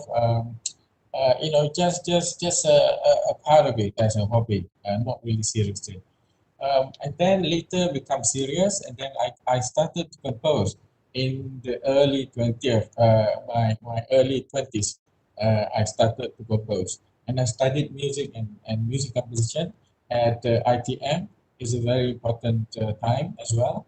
And then also later I did my master's in composition at Carnegie Mellon University, and then I did my Doctor of Philosophy in Music Composition at University of Sussex. And the next one is very important because during summer composition courses, I took at IRCAM. This IRCAM is an institute for research and coordination in acoustic music in Paris and France. in Paris, France. Yeah. So this place is very important because they are kind of a center, a cutting edge place where they do research combined with acoustic music and music creation and performance as well. So I was very happy and lucky to be there. And then the last one that has kind of impact to me musically at the Manuel de Falla International Music Festival. This all during 1996, and IRCA was during 2001. Um, I've been engaging with new music communities globally since quite early on, since 2001 and before that. So from 2001 until 2009, I became a freelance composer in London and engaging and attached with the Society for Promotion of New Music in the UK and based in London. So I was selected for 3 times in 2001, 2004, 2004, 2007, and 2007 and 2010. And I was engaging with the new music international communities from 1994 since I was in the States. And then I spent 3 years in the States and then 12 years in the UK, mostly in London and Europe. So these are the time that I engage with new music, especially new music international communities. So in 2009 onwards, I'm engaging a new music global community from my position at the UITM. I represented in 2007 as a Malaysian and also as a UK, representing UK at the International Society of New Music Festival in Hong Kong at the time. And it was co-organized by Asian Composers League. And I also will be going to the upcoming festival, which is Asian Composers League Festival in New Zealand in 2022, hopefully, if the pandemic is okay. Some awards that also give me a boost and also give me some a push to be really more into music, especially when I got Toru Takemitsu Composition Award, Lutoblaski Award in Poland, Japan Society of Contemporary Music Composers, New Millennium Award in UK, and Tokyo International Competition, Molinari, Plus, and so on. So these are very things that I engage and kind of give me a boost to the next that I want to do.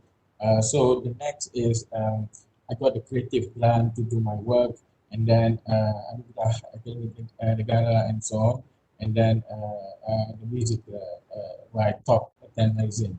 So I've written about 50 works, performed and broadcast, engaging in new music communities in 23 countries. And also I initiated UITM KL Type Composers Concert Series since 2010 to promote local composers' art music works and also internationally yearly. This is a very important platform to give to the composers to have their new work. And I'm saying about new work. When I'm saying about new work is something that is contemporary work, especially.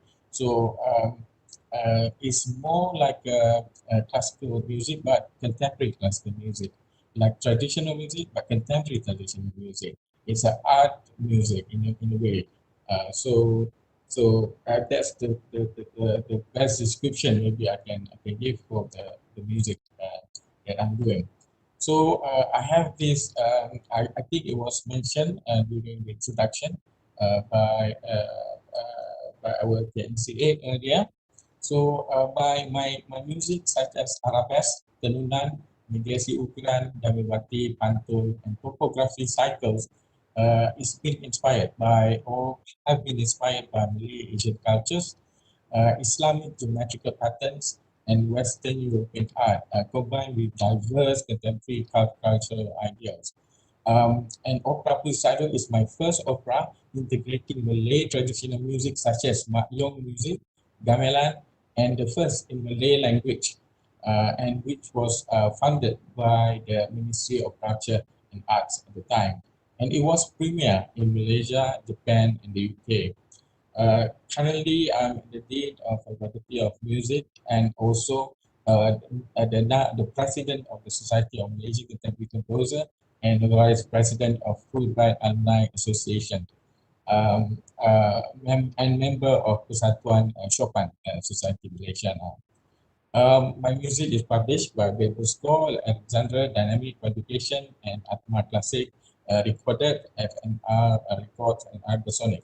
So this is a very important background for me as a composer and music practitioner. So there are some photos that I have. I put it with my mentor and composers early on. With my teacher was Leonardo Palana, and also with the Italian composer Franco Donatoni. It was very early on, 1996. I was very small. Yeah, I look thin, and now I'm no longer thin. So this is photography with Owi Dutia, also inspired me and also gave me encouragement to continue for me to compose, because it's very difficult for a Malaysian and also being in London or Europe and not being encouraged by established French composer. So this is very important. And also the small pictures was in Poland during the award ceremony. And then the action time at the top is conducting the chamber orchestra at Galapat. Go on is Georgie Iwasa is also the panel for the jury for the Toru Takemitsu. It's very important moment for me. And also next one is Toshio Hosokawa, another quite important Japanese composer, and the performances of my work. So I'm engaging this constantly since 1994. And below at the bottom is the Society of Malaysian Contemporary Composers among us. So we do events, organize and performances, so to connect with people internationally. So again, this is some performances in the UK with British Malaysian Society and also with Sculptor Sound Ensemble. And it was mentioned at the British Malaysian Society newsletter 2017. So this is some newspaper cutting. It was done quite some time ago, and this is a part of engagement to inform what is available, and also the contemporary works that is available in Malaysia to international community.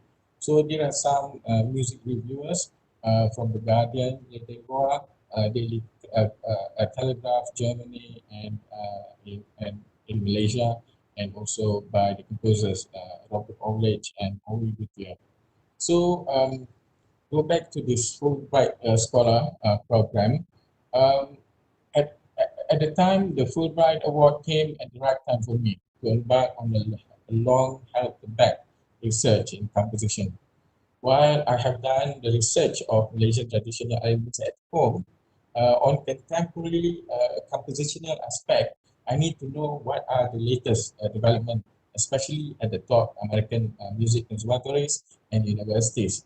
Therefore, this is a very important and opportunity and a wonderful opportunity to explore this and to observe what compositions output by students, professors are like, especially at Harvard University, with the invitation of Professor Chaya Chernovin, who is the Walter Bigelow Rosen Professor of Music in Composition. So while I was there, I had a great opportunity to explore music activities by many music conservatories, music departments, and School of Music at the University in Boston.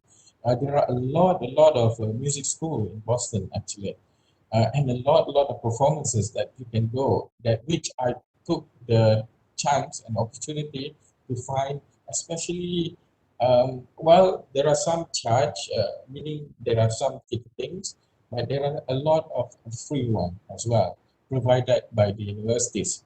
So at Harvard, I frequented the music library, at the music department, and I was assigned a parallel desk for me to work. And I visited other libraries around Harvard campus, especially the Widener and Lamont libraries. This is very important because there are a lot of compositional research that music scores and so on that are available at the music library. So the next part is I would like to give a little bit about Fulbright, background about Fulbright. Since I'm a vice president, I would like to also say something background about Fulbright. So if you look at this, this is the Fulbright program worldwide that is actively engaged and has an active bilateral Fulbright student and also Fulbright scholar programs with the US. So all of these candidates are engaged with the Fulbright program. The one that is lighter color is they have only just Fulbright scholar programs. So these are how it is distributed in the map worldwide. So Fulbright USA is a Fulbright International Exchange into a lifelong experience through lifelong learning, collaborative networking, and service projects at home and abroad. It is established on February 27, 1977. The Fulbright Association is the U.S. alumni organization of the Fulbright program, representing 140,000 U.S. alumni Fulbright. Programs include educational event, career development seminar, music and art presentation, networking events, volunteer activities, and more. Fulbright alumni are leaders in every field and represented over 165 countries. They are global change makers in politics, business, science, education, and the arts. Their rank include 82 Pulitzer Prize winner, 59 Nobel Prize laureate, 37 current or former heads of state or government, 70 MacArthur Foundation Fellows, and 16 Presidential Medal of Freedom recipient. And this is a Fulbright locally, which is our alumni in Malaysia. So Fulbright Alumni Association Malaysia, called FAM. It was formed in 1998 and it was mooted on April 12, 1996 and formally registered in mid-1997. It seeks to galvanize the vast, varied interests of the Malaysian and US Fulbright community in furtherance of the Fulbright vision. So the essence of the intercultural education is the acquisition of empathy, the ability to see the world as the others see it, and to follow for the possibility that others may see it more accurately. This is by J. William Fulbright. So there are 8 programs that whoever interested to apply. So I applied for the Fulbright Relations Scholar program. So there are 8 others programs available for other applicants and whoever interested to apply for these programs. So now I'm going to Harvard Music Department. There are a few facts that I'm really interested. I'm myself interested to know as well. But I'm very in a way lucky. I mean to be the first Malaysian composer as the visiting scholar at the music department, Harvard. Harvard Music Department is comprised of around 20 permanent faculty, around 6 visiting faculties, about 50 undergrads, concentrators, 70 graduate students, and 12 staff, and also 10 to 15 associates. This one, I found out also online that the Harvard Music has 4.7 acceptance rate, but this is not the highest. The highest is Curtis Institute of Music. So the area of the postgraduate is students in composition, ethnomusicology, musicology theory, creative practice, critical inquiry, historical. So the subject ranking for Harvard was 8, then now it's 12, and then arts and humanity is second. So in total, Harvard has 200 pianos, which I was, it's a very small department, but they have 200 pianos. So I was thinking back home, at the faculty. So I was thinking how many piano that we have, so is it a grand piano or just upright piano? So we were thinking about, I was thinking about that. So I hope that, we will have more pianos. So it will be good for the students to practice and so on. So this is my favorite resources at Harvard University. So the concert venues, and this is the heart of the performances for all the music students and also for the staff as well. There are 3 primary concert halls available for student and general public. One is 6 John Knowles Payne Hall, seats 437, and then Sanders Theatre has 1,166. You can see the pictures here. So I have some pictures, and then Lowell Hall around 200. So they have 3 main place for performances. So I'm hoping that we will have this in future. So this is another about the music library that I spent a lot of time inside, because part of the Fulbright visiting scholar program, that I have to come up with some kind of a research elements into this program. So I spent a lot of time, and lucky that music library has a huge collection. They have like 91,000 books for music scores, 143,000 scores. So I can find a lot of music scores on not online, but physical. So this is important, so I can have a look and go through and listen to the music scores and so on. So this is a very important place for me during that time. There are other libraries available that is also connected to music and also theater and dance and opera at the other libraries. So next, this is also quite interesting to know. Harvard has a gamelan, which is the one in the picture, and this gamelan was started in 1997, but ended in 2017. The gamelan is called Gamelan C. Betty, and the director was Jody Diamond. Now no longer available at Harvard. So at the time when I was there, the gamelan was still there. Yeah, and also it was very interesting. Also MIT got a gamelan set as well. So during summer, they will go out and play in the open space at the student center.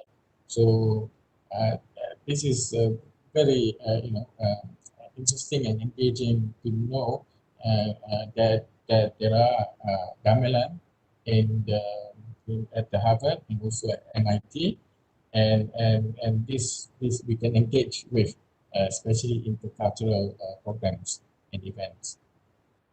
Other resources, this is just the studios, Disco Studio, Music Lab, and also this is very important, which is a studio for electroacoustic composition.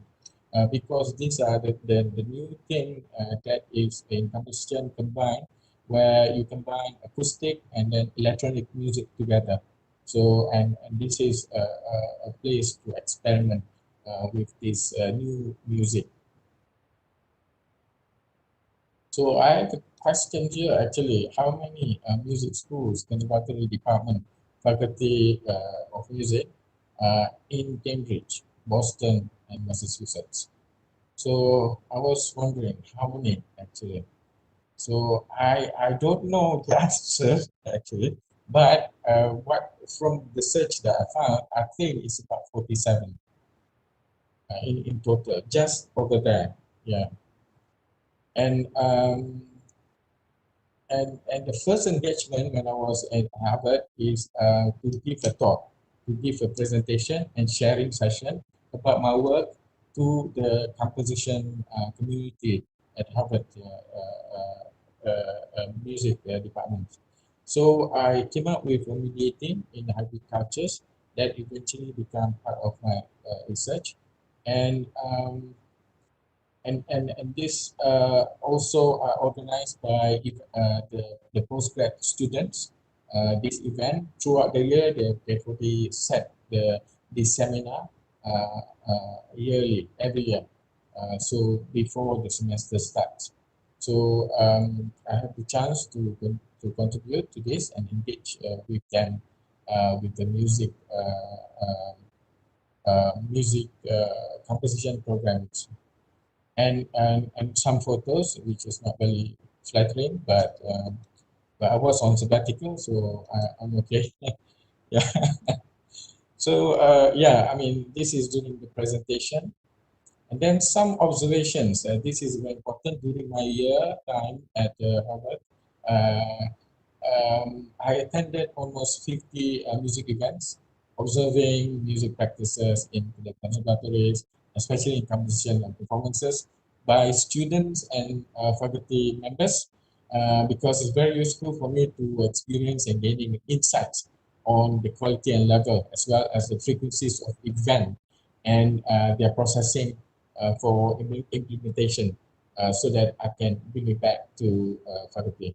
So these are the list of conservatories that I attended, that I have the chance to attend, because there are a lot more that I have missed. So this is the collection of concerts or photo posters, concerts, event that I attended. So I compiled it and collected it. Yeah. So a very, very interesting talk, and from all this, you see another window of music creation and music making, you know, especially new music, especially in the States. So the next engagement was in Japan, because this is during the visiting year of between 2015 and 2016. So the one is this portrait concert, actually, this one. A portrait concert at the 21st Century Museum at Kanazawa, Japan. So that was in February 2016. Over there, the engagement is that my works was performed as a solo performance, so like exhibition. So all the works are presented there and organized by Asian Contemporary Music Society. Um, the president is Daisuke Kinoshita, which is a colleague of mine who also performed my work. So I have all this Subapantun 7 and all this title that was presented in Kanazawa. And you can see the sample of the music score for one of the performance. And then this is another example of the music score. So this one is developed throughout the years, and it is very cutting edge and in a way contemporary work. So a lot of very technical and in the construction. I hope that I can give more information about the work. So the next one I just share, maybe if we cannot hear the sound, is from YouTube. So I hope that we can hear the sound, and this is performed by Daisuke Kinoshita from Japan. I hope we can hear a little bit. If we can't, then I hope the audience can, you know, go back and listen to YouTube.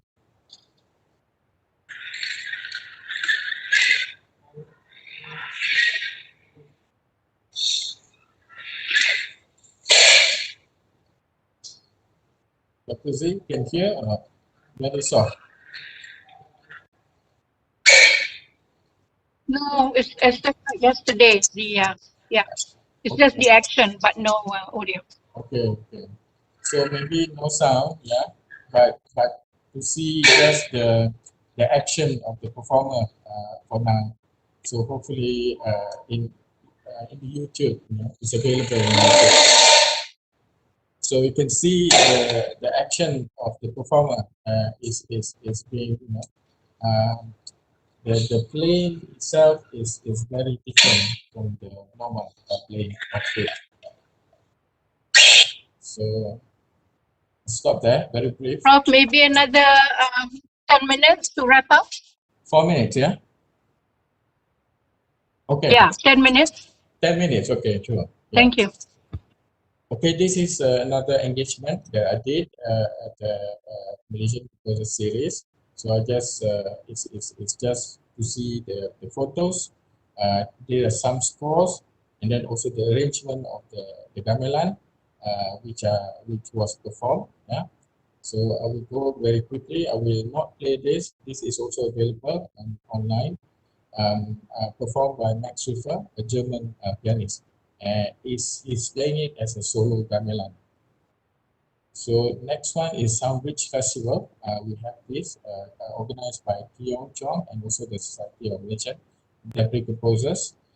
So this was done in UPN, the festival, and there are a few performances that I have in this festival. And this festival is engaging with the people and the composers throughout Southeast Asia, mainly. This is the Opera Putri Saatun performance. Yeah. So the performance Opera Putri Saatun is my first opera integrating this Malay traditional. Like I mentioned, Makyong, gamelan, and in Malay language, and it was performed with the collaboration with the Asian Contemporary Music Society, and then also organized by the Cats at Work. By Katrina R, producer, and also by State Kinoshita, and supported by Creative Brand Industry and also Malaysian Ministry of Tourism and Culture. So okay, I just give this is just photos of the concert program. This is the newspaper in Japan, and this is the performers. So the performers are all Japanese. They are not Malaysian. So they play, and then you can see the costume, in a Malay traditional costume, being worn by this performer. So it was a very exciting experience to have this engagement with the performance there locally. So this is the video. It's available also on YouTube. Performance in Kanazawa. So and I think this is the last engagement that I did with in London. So again, the same thing, but except this is with the British performers. So again, of course, different situation, different environment, which is a very exciting engagement internationally. So this is the program notes, and there are some photos and with the performance especially. And again, the performance is wearing this traditional because the opera is a traditional opera. So there are a few research outcomes coming from this. Is one is the book that I'm still working on, but the new composition is very important. So topography for this instrument, flute, oboe, bassoon, and also the Chinese instruments there. And then a few other works that I wrote during that period of time. And this is part of the engagement for the Fulbright visiting scholar program to have this some kind of output. Performances, so about 7 performances, and then online publication under Alexander Street Press for my score, the scores. So this is some sample of the music scores there. And of course, just very quickly, I'll just summarize it's a very a great time to engage with the composition students, the experience engaging with people in Japan and also in the UK to have these performances experiences together. So and creating performing new creative works, which is always very exciting. And also I'm involved in the cultural community experience in the tango communities in Boston. So these are the list of communities there. So which I spend time and they have MIT Argentine Tango Club in MIT every twice a week. So can go there and do some tango if you're interested. So basically, it's a great opportunities. So I hope that this will inspire people to apply for this program and also to engage, especially in music, and because this is music and performing arts. So I hope that there are performing arts and music people out there to to to be inspired and to take this opportunity to apply and then to engage with the community abroad. So with that, I think I would like to thank everyone for listening. So I have a few quotes. This one is by Igor Stravinsky. He's one of the very important 20th century composer. So I haven't understood a bar of music in my life, but I have felt it. And this is by African musician. Music is philosophy. Every chord, every word tells a story. If you listen, you will know its meaning. And lastly, without music, life would be a mistake. This is by Friedrich Nietzsche. So, by German composer. So with that, I would like to thank everyone for listening. I would like to thank you, Dr. Z, YA Department of International Office, and then Prof. Adaria for inviting me and the team to give this sharing session about music especially. Thank you. Right. Thank you very much, Professor Dr. Tazul, for the very, again, inspiring sharing as a composer and also a music practitioner. So, it's been very great. I mean, you don't realize that it's taking us beyond noon. And I'm sure with that note of music, we shall now would like to take just a quick minute or so to show our gratitude with a montage to all of our eminent speakers this afternoon while waiting for the questions to pop up.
Okay, excellent. I hope everyone have actually enjoyed the short montage.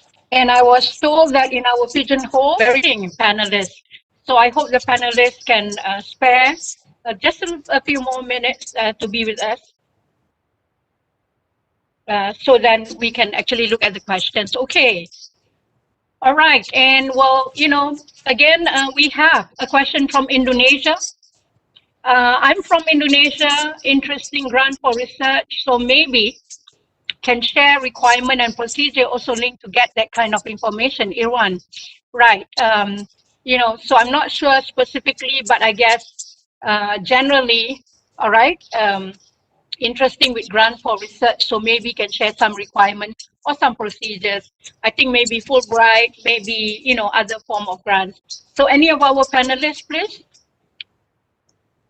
Maybe I just start with some Fulbright might be able to, if it's in Indonesia, they have Fulbright, like a Fulbright center there, then you can try search Fulbright Indonesia.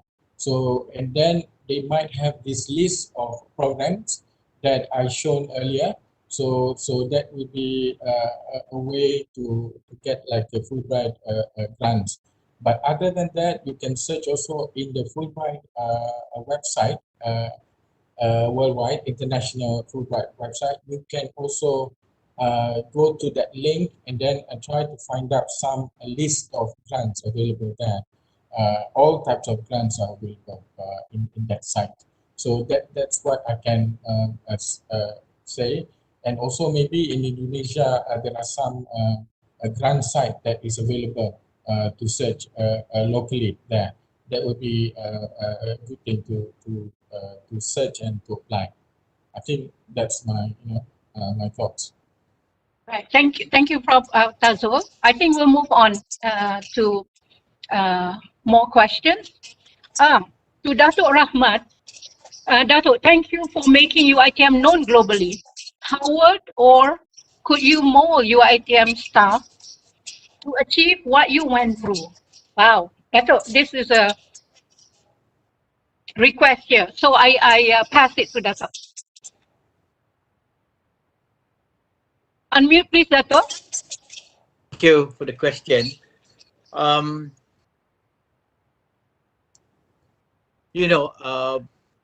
it's very much in need of leadership. You need someone to lead this initiative. How do we more but global looking or forward? I think our ILD should play that role in trying to get more of our staff to be involved globally. Now, there is also this initiative in relation to my department, the community.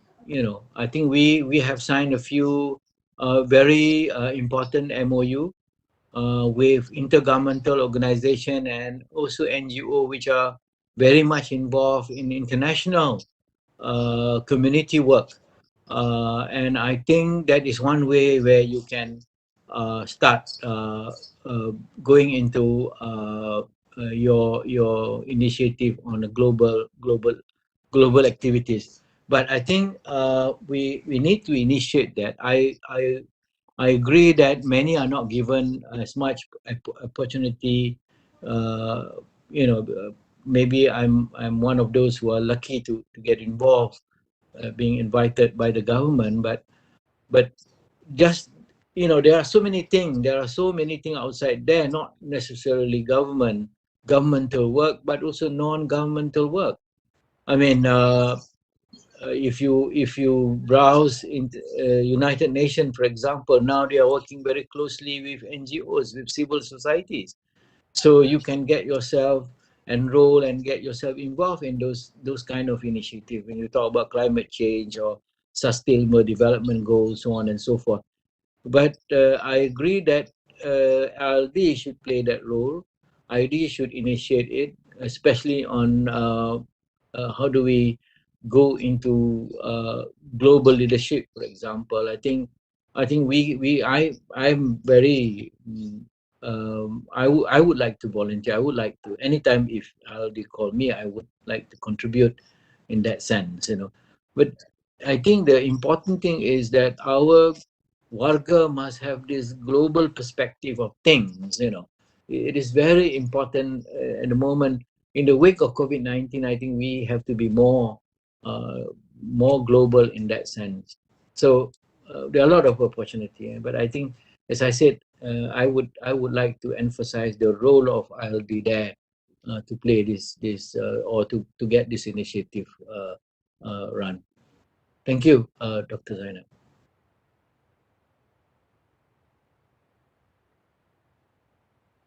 Thank you very much, Dato. We move on to our questions. Yeah. All right. For perhaps Prof. Habiba, for your info, I teach intercultural communication and interested to know more about this area at Ohio University. So I could join as a fellow or as an attachment, either physically or virtually. So, Prof. Habiba. Thank you, Dr. Z, and thank you for that question. Ohio is very willing to accept any professors, assistant professors, or lecturers to teach there. And I would like to state here that I could introduce you to my colleagues, my ex-colleagues at the Center for International Studies, and find out from them how initiate an attachment program, and also or virtual. The question was whether it can be done virtually or physically. That the thing is, Ohio University actually has offered 2 scholarships to the Faculty of Education, 2 professors or 2 lecturers to attend College of Education. And again and again, I mention the important thing is to do follow up. So, you know, I can open the door for you, but if you don't follow up, it's not going to come to fruition. So for the person who sent me the question, I have given you my email address. So let's talk about it further in email and see how this can be done either virtually or physically, and see how we can get funding for this kind of attachments. You know, maybe co-funding from Uitm as well as Ohio University. And we don't want to just talk about globally renowned university, etc. And then when somebody asks for a fund or a grant, they say, oh, tak ada duit and whatnot. So let's hope that this forum today, International Experts Forum, will really open to experience life overseas, either as either on attachment or maybe one semester to teach, or one semester to shadow a professor over there. You know, jangan cakap aja tapi tak buat. So I would be very interested to discuss with you further regarding your interest in expanding your experience internationally. Yeah. Thank you, Prof. Vic, for the response. And I think that was from Isma. All right, let's look at the question one for Prof. Tazo. Okay, dear AP Dr. Tazo, I was in view of your achievement in music. I was wondering if you could conduct some kind of workshop for budding musicians at UITM and the community at large. I'm sure Prof. Tazo would say yes. Go ahead, Prof. Yes, of course, yes. Just get in touch with me, so then we can, you know, do some kind of a workshop. We do academic musica for training for people, and we have done workshop for a music workshop to others. So there's no problem. So just let us know. I mean, at faculty, let me know. You can directly contact me, and we can come up, you know, with some kind of a workshop that is suitable to the one that that you are thinking of, especially at the community at large. Oh, great. Awesome. All right. So budding musicians, there we go. Please contact Prof. Tazo. We move on to, I think, a question for both. Yeah. Dato Professor Dr. Rahmat and Prof. Bib, how can we be more international and global when I'm so busy trying to achieve all those KPIs and by the ministry? I've set the global networking yet too little time. So words of wisdom, Dato and also Prof. Habibah. I can only Well, smile. I can only smile and I can only laugh. I can see the challenge there. Even in our KPI, we have internationalization. I think my department, ICANN department, is involved with internationalization of MOU, MOA, with international recognized companies, FOPs, 500, so on and so forth. I think that is one that is very much needed to expose the university to the international internationalization. Internationalization does not only operate in terms of going for research and teaching, but also in industry, even in community. I think the university has already set the priority, and that being international and being global is one that we have to go. I mean, if you look at ranking and reputation of universities is going into that part of focusing on internationalization and global. So that is one. Of course, it's not easy. It's not an easy task because of COVID-19. In the wake of COVID-19, we have to do so many things. But of course, the way to do it now is through online, like a conference of this nature, which I think is much easier and it save a lot of money. I think this is one lesson that we have learned, that going global does not mean that you have to be you yourself have to fly, you have to make fish, but also in terms of having an online discussion or even a video conference, that would be very helpful. So it is still possible to engage international community at large. As I said, the opportunity are abundant.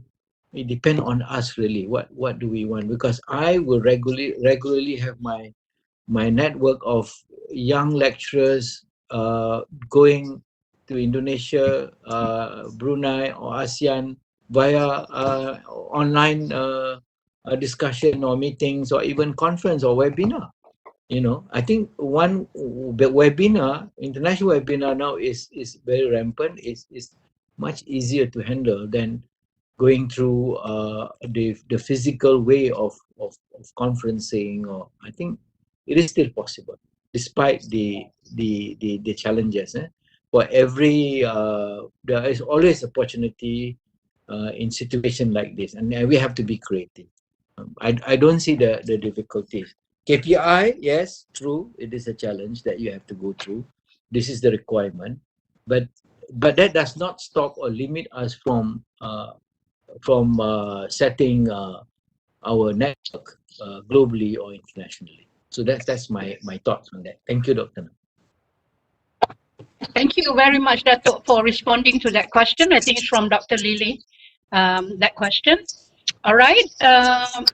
So thank you for sharing, good sharing. And all right, for Prof. Habibah, there we go. Thank you, Prof. Habibah, for an inspiring session. Now, what soft skills do you suggest for us young female lecturers to prepare ourselves to hold chairship such as Raza or similar posts? All right, so Prof. Habibah.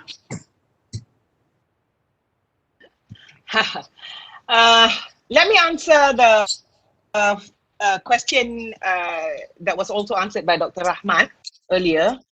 We at the university, we are always, we like to tie ourselves up with KPIs, yeah? KPIs from the university, KPIs from the ministry, And at the end of the day, who actually reads the report on the KPI, and who actually tracks whether you achieve your KPI or not? But that's another in the university anymore, only as an honorary professor. So I can't understand, I mean, I can understand how the anguish you all feel about having to fulfill KPI on top of all the other things. Yeah, there was a time when we had to do outcome-based education. And it was just, it just flew in front of my face just like that, and I'm not bothered with OBE, etc. But of course, I'm in a comfortable position of being retired and can say that. Anyhow, I remembered one time, Prof. Rahmat asked me when he was interviewing me for my professorship, how do you juggle between doing admin work, managing people, doing work at Intech as the director, and also writing, fulfilling the research, the research KPIs, etc. So I said, everybody has 24 hours in a day. Everybody is given 24 hours. No one is given 36 hours. So what we have to do is we have to set priorities, and we also have to balance our academic life, research life, home life. Easier said than done, but you really have to set your priorities. What are your priorities? And that is extremely very important. Yeah. So when I hear of KPIs, I'm just like, oh my God, dah muak dah dengar pasal KPI. Sorry to say, yeah, for UITM professors and professors from other places as well.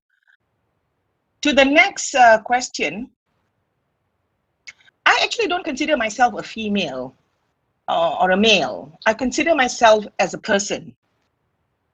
So for you young female lecturers, for the question, you must believe in yourself. You must believe that you can do, that whatever someone else can do, you can do in your own mold, in your own way.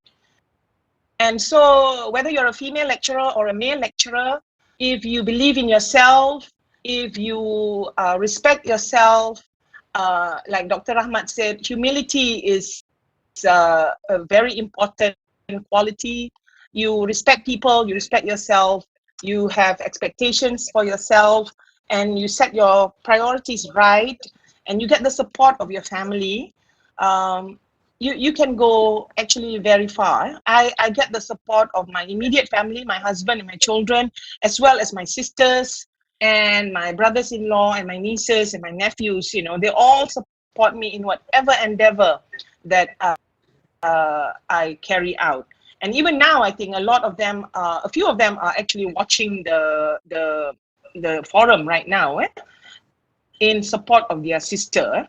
So you have to get support, you have to set priorities, you have to say, yes, I can do it. And you need to be an associate professor or a full professor, in order to apply for the Tun Abdul Razak chair. And so check the Ministry of Education website. We are also trying to get the ministry to start working on actually appointing the Tun Abdul Razak chair, the 16th Tun Abdul Razak chair. So I hope my answers have been illuminating for you. Thank you very much for the question. Dr. Zainab. Thank you very much, Prof. Habibah, for the response. Dr. Zainab, can I add one thing? This is something that can I add one thing? This is something that I've observed, I myself experienced this, that we must have big heart, big heart, and be confident in what we want to do actually. In Malaysian, although, we believe in humility, we practice humility, but at the same time, we don't have that big heart. We don't have that confidence to bring very important agenda at the international level. It is only when I took office as Secretary General that I have to display that, that confidence and also have the big heart in pushing the third world agenda, before very important gathering where you have your counterpart from Europe and from other part of the world. You see, for example, I've seen so many young lawyers from Latin America, from Europe, from even from Africa, but I don't see much of our young lawyers from Asia or from our part of the world. And when they gather, they don't speak out, they don't talk, they don't shout, so how do people want to, it's important that people know you, your visibility is very important, your presence is very important. You don't have to be arrogant, you still can be, you can still observe humility. But the point is that we must really have that big heart, that something that we want to sell, something that we want to say to the world, that we have something that we want to contribute. I think that's very important. Begin with that. The fact that we are professional, 10, we 11, are, 12. we are the guardian, we have the knowledge. But if you still have that small heart, that you are not struggling, you're struggling, and you still feel that you don't have enough, you are not educated, then we are nowhere. So I urge many of you there out there who aspire to be, linked with all international community. I think you must have that. You have to start believing yourself that you can do it. Inshallah. That's my point. Thank you, Dr. Zainab. Yeah, great. Thank you, Dato. Well, good sharing. Thank you. And also, Dato Rahmat, there's a thank you of Azman here, that when you hosted him in New Delhi, he was happy that he met you there. Now, all right, from an undergraduate here. Hello, professors. What is the best way to start, or, any small on international engagement, especially for undergraduate students? Okay. Any advice to our Can I answer that? on how they can start? Can I answer that? Students, maybe we will allow the panelists first, Prof. First, Okay. Prof. Hada want to answer? Okay. Okay, UITM Global has a lot of opportunities for undergraduates to get involved in a small or big way in international arena. We have so many opportunities. Talk to your MPP, because your MPP is well connected to UITM Global, and we can assist in getting you some kind of international experience, either physically or online, and that would be a great start for you. I think that's all, a quick one from us. Do come and visit us in UITM Global. Thank you, Prof. Hada. All right. Okay. Perhaps any more? Maybe Prof. Tazul, any advice to undergraduates on how they can start initiating their networking, etc.? For international engagement, is that at the faculty that we bring students do some kind of project, collaboration project. It's a small one with another partner outside. Then just do for us is do performances there. So we only with that the view and the way the students think after that will have a lot of impact just for one international engagement project. Even just spend 1 week there, and it's going to have a huge impact. Small one is enough. It's good enough. So just to immerse with the culture, with the with the surrounding that is completely different from here, from us. Yeah. So this All is right. a good start. Yeah. Yeah, thank you, Prof. Okay, I think we move on to maybe our very last question here in the middle. Okay. Well, speakers, modules, i.e. strategic communication, conflict resolution, diplomatic negotiation, or the likes, should be made compulsory in our curriculum to prepare eloquent graduates. What do you think? Do we need to have this in our curriculum? All right. Okay. Dato'. Yes. Yes, in a way, now that we're going into merging of knowledge, merging of disciplines, I think this will come in handy. Strategic communication, conflict resolution, I think is very important. But I have to caution here that you need practitioners rather than academics who just rely on textbook, because uh, there are so many theories out there, so much of the theories that may not be applicable, may not be tested in the market or in the global world, because when you talk about diplomatic negotiation or conflict resolutions, you need somebody who are exposed to those kind of practice. So if you have an academic who just teach based on textbook, which may be outdated or may not be even, being tested outside, then it does not help the students. I think those in the industries, those NGO who have been exposed to internationalization would easily fit into the category of practitioners you can invite them to give a short lecture exposure with their practice. This will come in handy. Yes, I agree that strategic communication, conflict resolution, and diplomatic negotiation should be part of a student curriculum in the university. If we are serious about internationalization and going global. Thank you. That's my thought on that. Thank you, Dato. Maybe Prof. Habiba? Thank you, Dr. Z, and thank you for the question. It's a very important question and a question that is not very easy to answer. Yeah, every time we have a problem or an issue, we say, oh, we need to revise the curriculum and we need to include this in the curriculum. So my answer to that would be yes and no.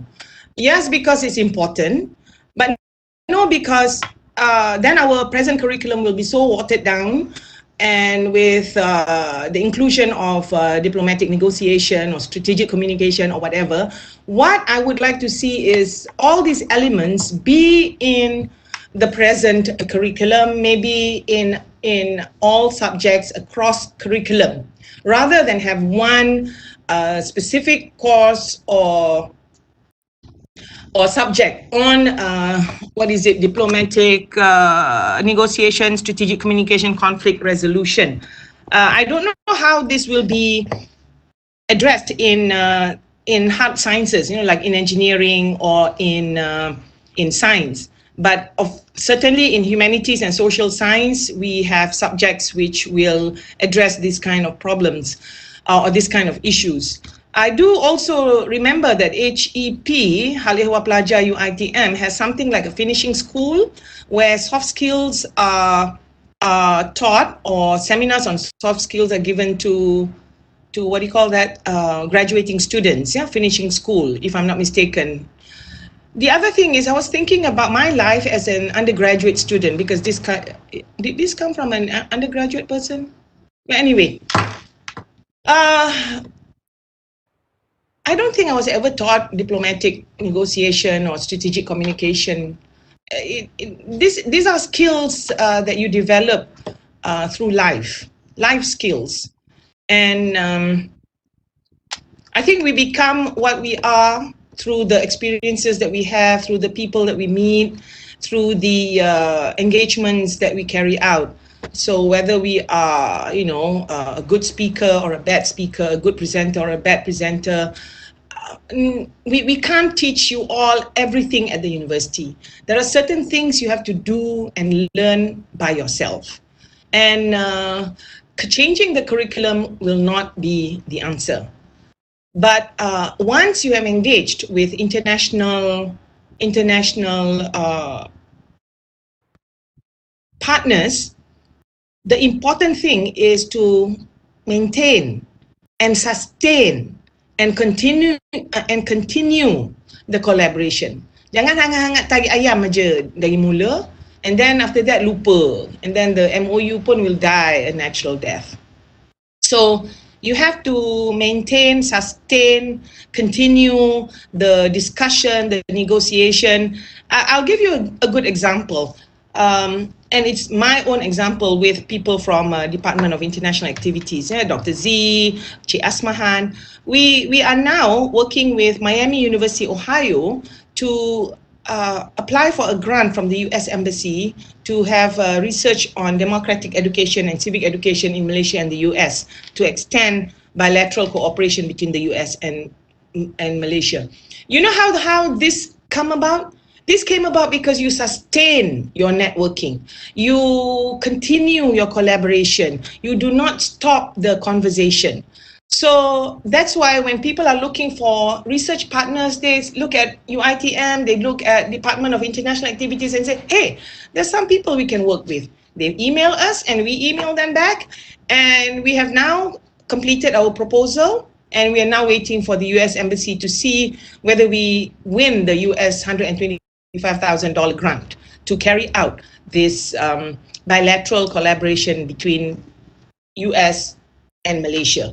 So maintain the collaboration, sustain it, and continue All right, the conversation. thank you, Prof. Habiba, and perhaps Prof. Tazo, your insight. Please, yeah. Okay, the question has gone. So anyway, there's strategic, there are interesting things in when I do conducting. There are three things that is very important: strategic communication, and then the resolution, and then also diplomatic negotiation.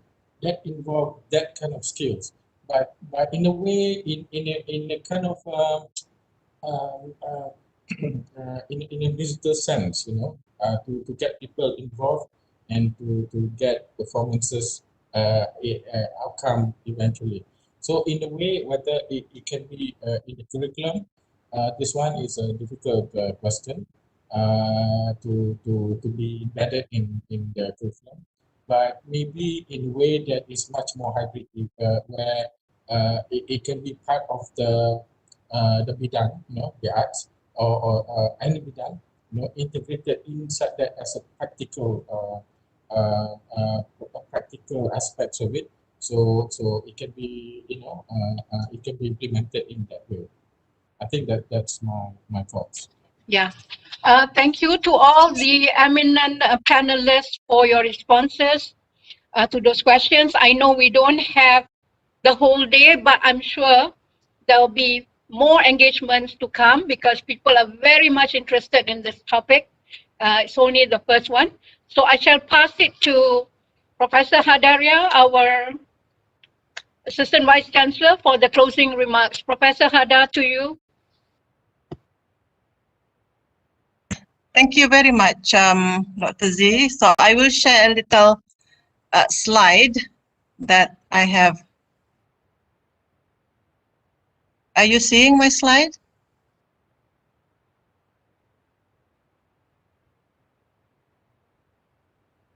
Is the slide visible? Yes, Prof. Hada. Okay, so I would like to say a big appreciation and thank you to our three illustrious speakers. Prof. Dato Dr. Rahmat Muhammad had taken us to India, had taken us to Africa, to all parts of exciting world. And Prof. Dr. Habiba has taken us to Ohio. Yes, we've gone to Ohio this morning, and Associate Professor Dr. Tazo took us to Harvard and to Japan and to France and to many places. So I really feel that this session has been a huge success, and thank you for all the three speakers, very engaging. And I would also like to thank all participants. At the peak, we had 239 participants in WebEx and 6 in YouTube. So in total, we have 245 attendees for our event this morning, and there probably will be more because the attendance form is being rolled out at the moment. We will be having the final the final count by tonight, inshallah. And to all participants from the Embassy of Colombia, from Virginia, USA, from Taiwan, from Indonesia, from University Kebangsaan Malaysia, University Malaysia Terengganu, and last but not least, friends, staff, and students of University Technology Mara, Shah Alam, Johor, Perak, Pahang, Negeri Sembilan. Those are the ones that I managed to gather. A huge special thank you to everyone, and we hope to see you again in our future events. And last slide here, I would like to say congratulations to the Department of International Affairs, UITM Global, for organizing this milestone event, especially our MC, our moderator, Dr. Zainab, Muhammad Noor, Dr. Z, and the ICTD team led by Dr. Idayah Husna, for bravely and enthusiastically taking on the challenge of carrying out this electronic lecture series. UIETS, the first one of 2021, UITM International Experts has been a huge success, and the content has been very engaging. Thank you very much. That is my slide of appreciation to everyone. Thank you. Yeah. Thank you very much, Prof. Hada, for the closing remarks. So as a token of our appreciation, as usual, everyone put up your best smiles. We're going to have a group photo here. Technical team should be ready, Dr. Linda or Dr. Husna. And can we get everyone to come out of their hiding, for example, and show their faces, their beautiful faces all around the world? Let's do it. Nah, let's do it. Kita gambar ya. Okay. Yeah. So we'll allow a few more to, yeah. It's going to take some time because we have many screens. Okay. Let us know whenever we're ready, Dr. Linda. Okay, just smile. Keep smiling.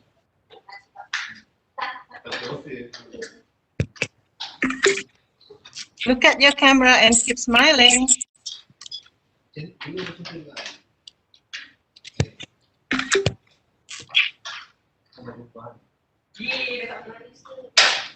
Okay, we go to the next slide.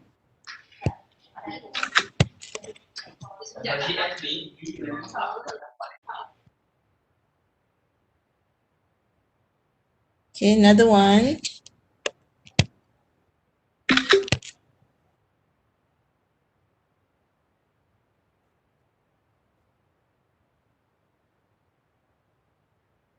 Okay, last one, maybe with the freestyle, everyone.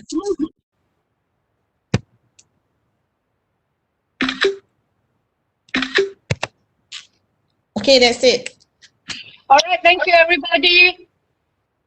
Thank you. We hope to see you again. Assalamualaikum warahmatullahi wabarakatuh, everybody. Bye-bye. Waalaikumsalam. Bye.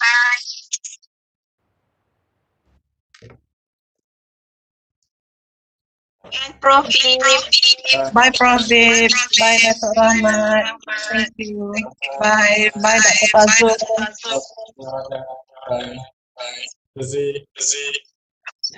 Don't forget to cast me in your next musical, Tazul.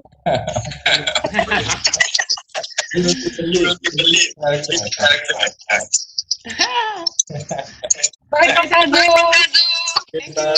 Jangan lupa kita nak tayang nanti.